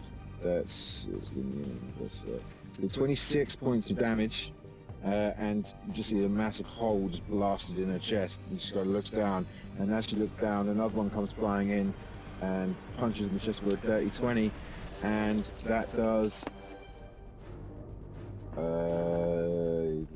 17 points of damage, and she just like, and you kind of see her chest get blown away before you hear the two shots as it just like sprays across the room over towards the other four that stand behind her, and she just drops to the floor. And Montgomery will then stash Balthazar and pull out Pamela Hansen in his offhand and just go and shoot another one. That will be a 27 to hit, and that'll be the one that's already been hit next to Morndar, and that does 9 points of bludgeoning damage, and he's looking real hurt. Right, it's your go. Alright, so there was one that was near me and it's dead. Was there another one near me too? There are two more in front of you, Two about more. 5 feet away, and then there are two Yeah. more behind them in front of Morndar. Got it. Alright, so I am going to recklessly attack one of the ones in front of me, and I'm also going to call upon my Great Weapon Master feat. Whee! Very nice. Alright. Oh, actually, you forgot to... Did you add the 3 temporary hit points? I did, yes. Okay. And... But anyone else who's around me can also add the 3 hit points as well. Alright, so that is a 16 to hit. That hits. Alright.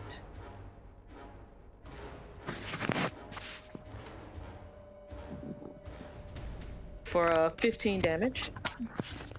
Nice.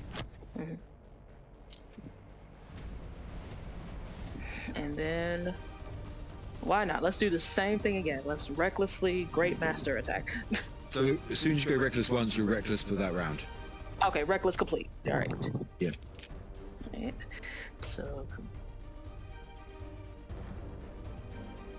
Ooh, I'm glad I was reckless for that one. 14 to hit. 19 to hit, isn't it? Well, I took 5 away because yes. of... Yeah, of course. Yeah. Mhm. That hits. Yeah, that hits. Alright. For 23 points of damage.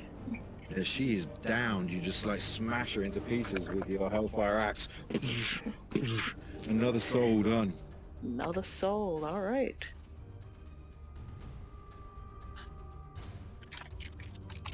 Good.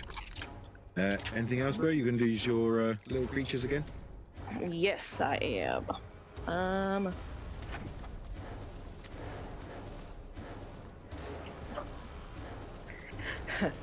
That is an 11 to hit. That actually hits. That's their armor class. Oh, okay. So...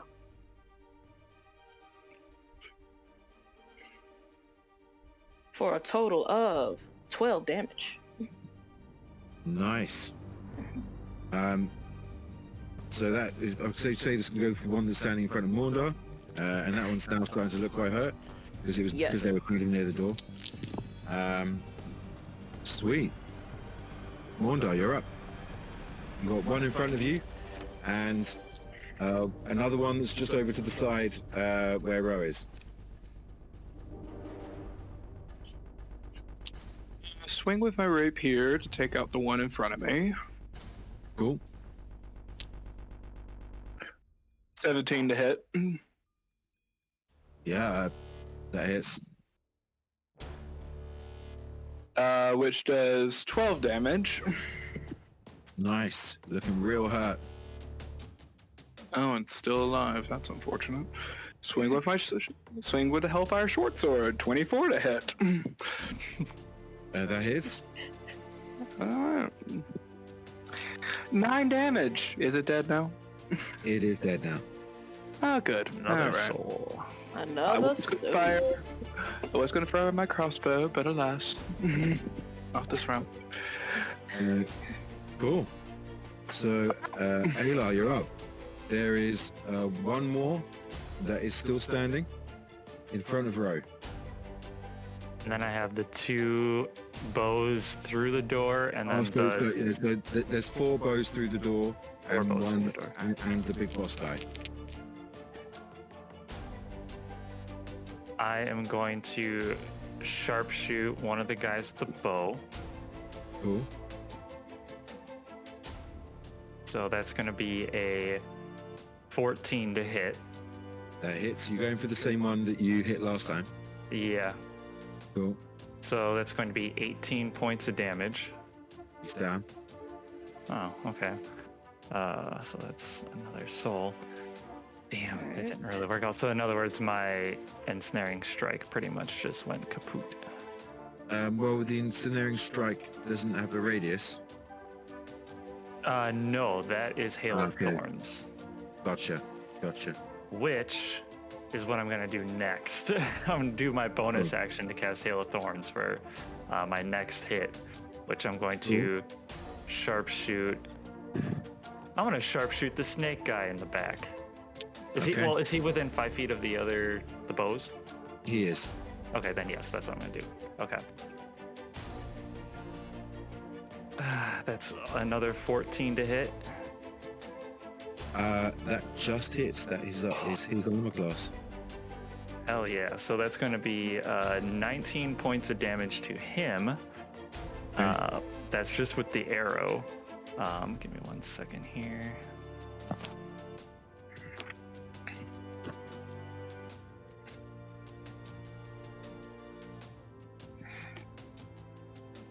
Okay, so then that is going to be dexterity saving throw on everybody that is around the area.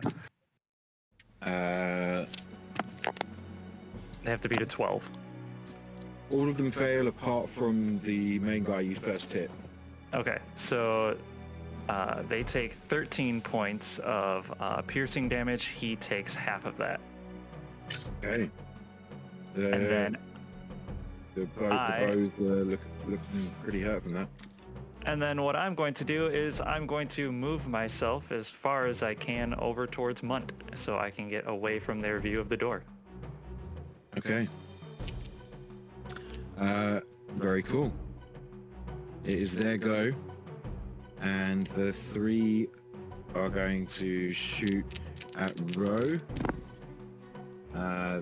That's a 6, an 18, and a 21.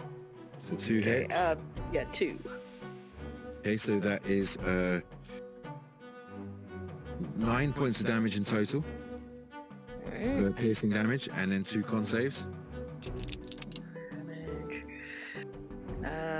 That is 23 and that one of 7. Okay, so you take a further 2 points of poison damage. So 1 for you. Yep. Then the one that's in front of you is going to make its 2 attacks against you. That is a 14 and a 6. Both of them miss. Cool. Rock, it's your go. I'm gonna try and hide, so if it's possible. You can hide behind Munt, I believe. Okay, so that would be disadvantage, because of the poison. Yes, that's correct.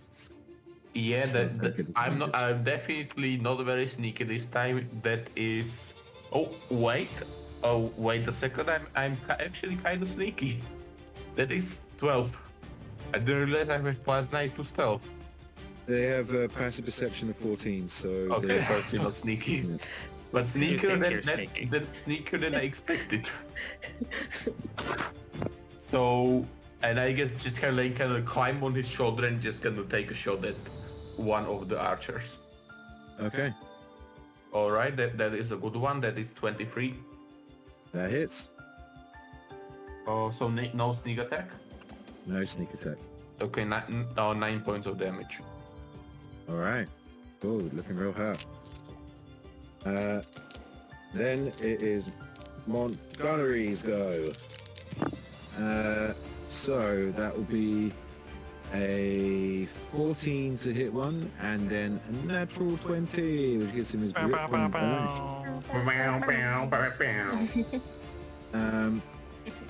So that's gonna. First one is gonna be the one's already injured in the doorway, dealing another 15 points of damage and killing it. The crit will be 29 plus. Ooh, blimey. Yeah, it's dead. It's about 46 points of damage. Then he will pass.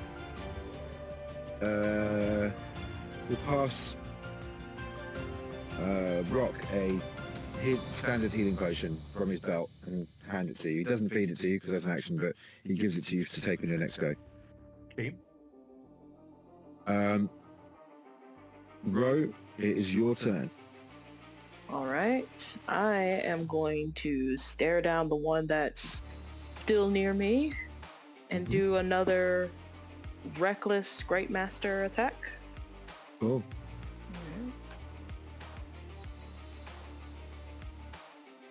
That will be a 13 to hit. That hits. Right. For 18 points of damage. Yep, looking real hot. All right. Then another Great Master attack. Okay. Nice. All right. That will be 17 to hit. Yep, that hits. For a whopping 14 damage. Okay. Yeah, he is down. Splattered Alright, in let's into pieces. Yeah. Yeah. Nice, nice. All right, and I'm gonna Your little command buggies? my command my little buggies. There's one more archer left in the doorway. All right, it'll go to that archer. That is a 22 to hit. That hits.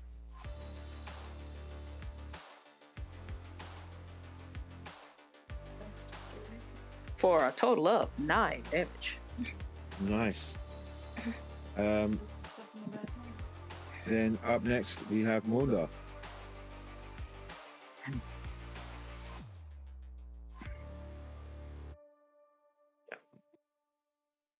There's one more archer in the doorway, and and the main boss guy. I'm going to swing to hit with my crossbow. Why do I even try? 9 to hit. Yeah, that misses, I'm afraid. All right. Cool. Anything else? I suppose I could just run up and slash at him. I think you need to make a melee attack to use your offhand weapon. Okay. So, Pretty sure. Yeah. all right. So I'll swing with my Hellfire short sword. Oh, Because you shot with your crossbow. I mean, what kind of crossbow do you have? the hand crossbow. Oh, then you can. Go Oh. for it. Well, I did. What did you get to hit? 7. Yeah, that misses. Now, no. Then that one. Yes, and Oh. All right. So, as you go to hit, you throw your arm backwards to then strike down. But as you go to strike down, there's nothing in your hand, and it flings backwards straight into Ro. What the fuck? Ro, welcome to hell. Roll damage. And hope it doesn't drop into 0 hit points. Well, it has to kill the person. If it drops you to 0 hit points, they go to hell as a Lemire. So No. the Hellfire short sword, my damage was 8. Well, I'm still good. Okay, good. Sweet. Ayla. Okay, so one with a bow in the door, and then the snake guy. Correct. All right, let's take out the guy with the bow. I don't like him. I don't either. Yeah, sharpshooter. That's what I'm gonna do. Cool. Nope, that probably misses because that's 8 to hit. And I'll do a second shot at it. Sharpshooter as well. Nope, that misses too. All right.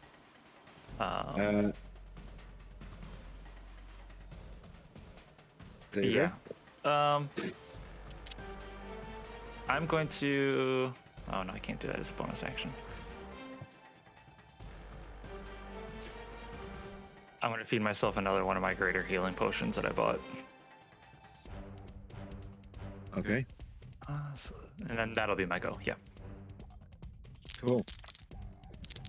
So the arrow guy will fire twice at Ro, miss. Sorry, fire once at Ro, miss. Yeah, can't fire twice. And due to him missing, the priest pulls out a longsword, slices it across the throat of the guy that missed, steps forwards, and you see the blood of the arterial blood spray out from the sacrificed archer. As the acolyte falls to the floor, you see the blood just spread out towards all of you and go into your nostrils, into your eyes, into your ears, and into your mouth. As I need all of you to roll wisdom saving throws at disadvantage. Oh no. This isn't charm, is it? No, I don't believe so, but I will double check. Yep. It's not a healthy employment policy.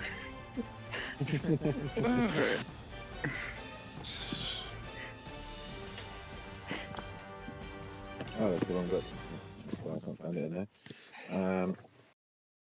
Let's see. Ho, ho, ho. Merry Christmas. Oh, no, it's good.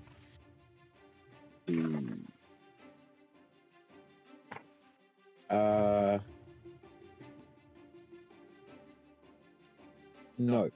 Okay. So, what did everyone get? I got 13. an 8. 13, I got 8, a 12. 12, I got a 13. 13, okay. So, all of you are paralyzed until the end of its turn. So you can roll another wisdom save at the end of your turn. As you're all paralyzed, Munch goes, "What are you all doing? What's going on?"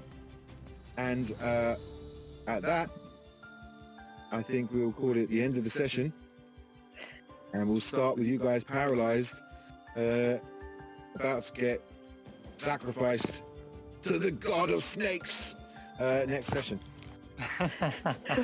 Well, that's unexpected. Blood magic, man. Ah. Mm. Oh boy.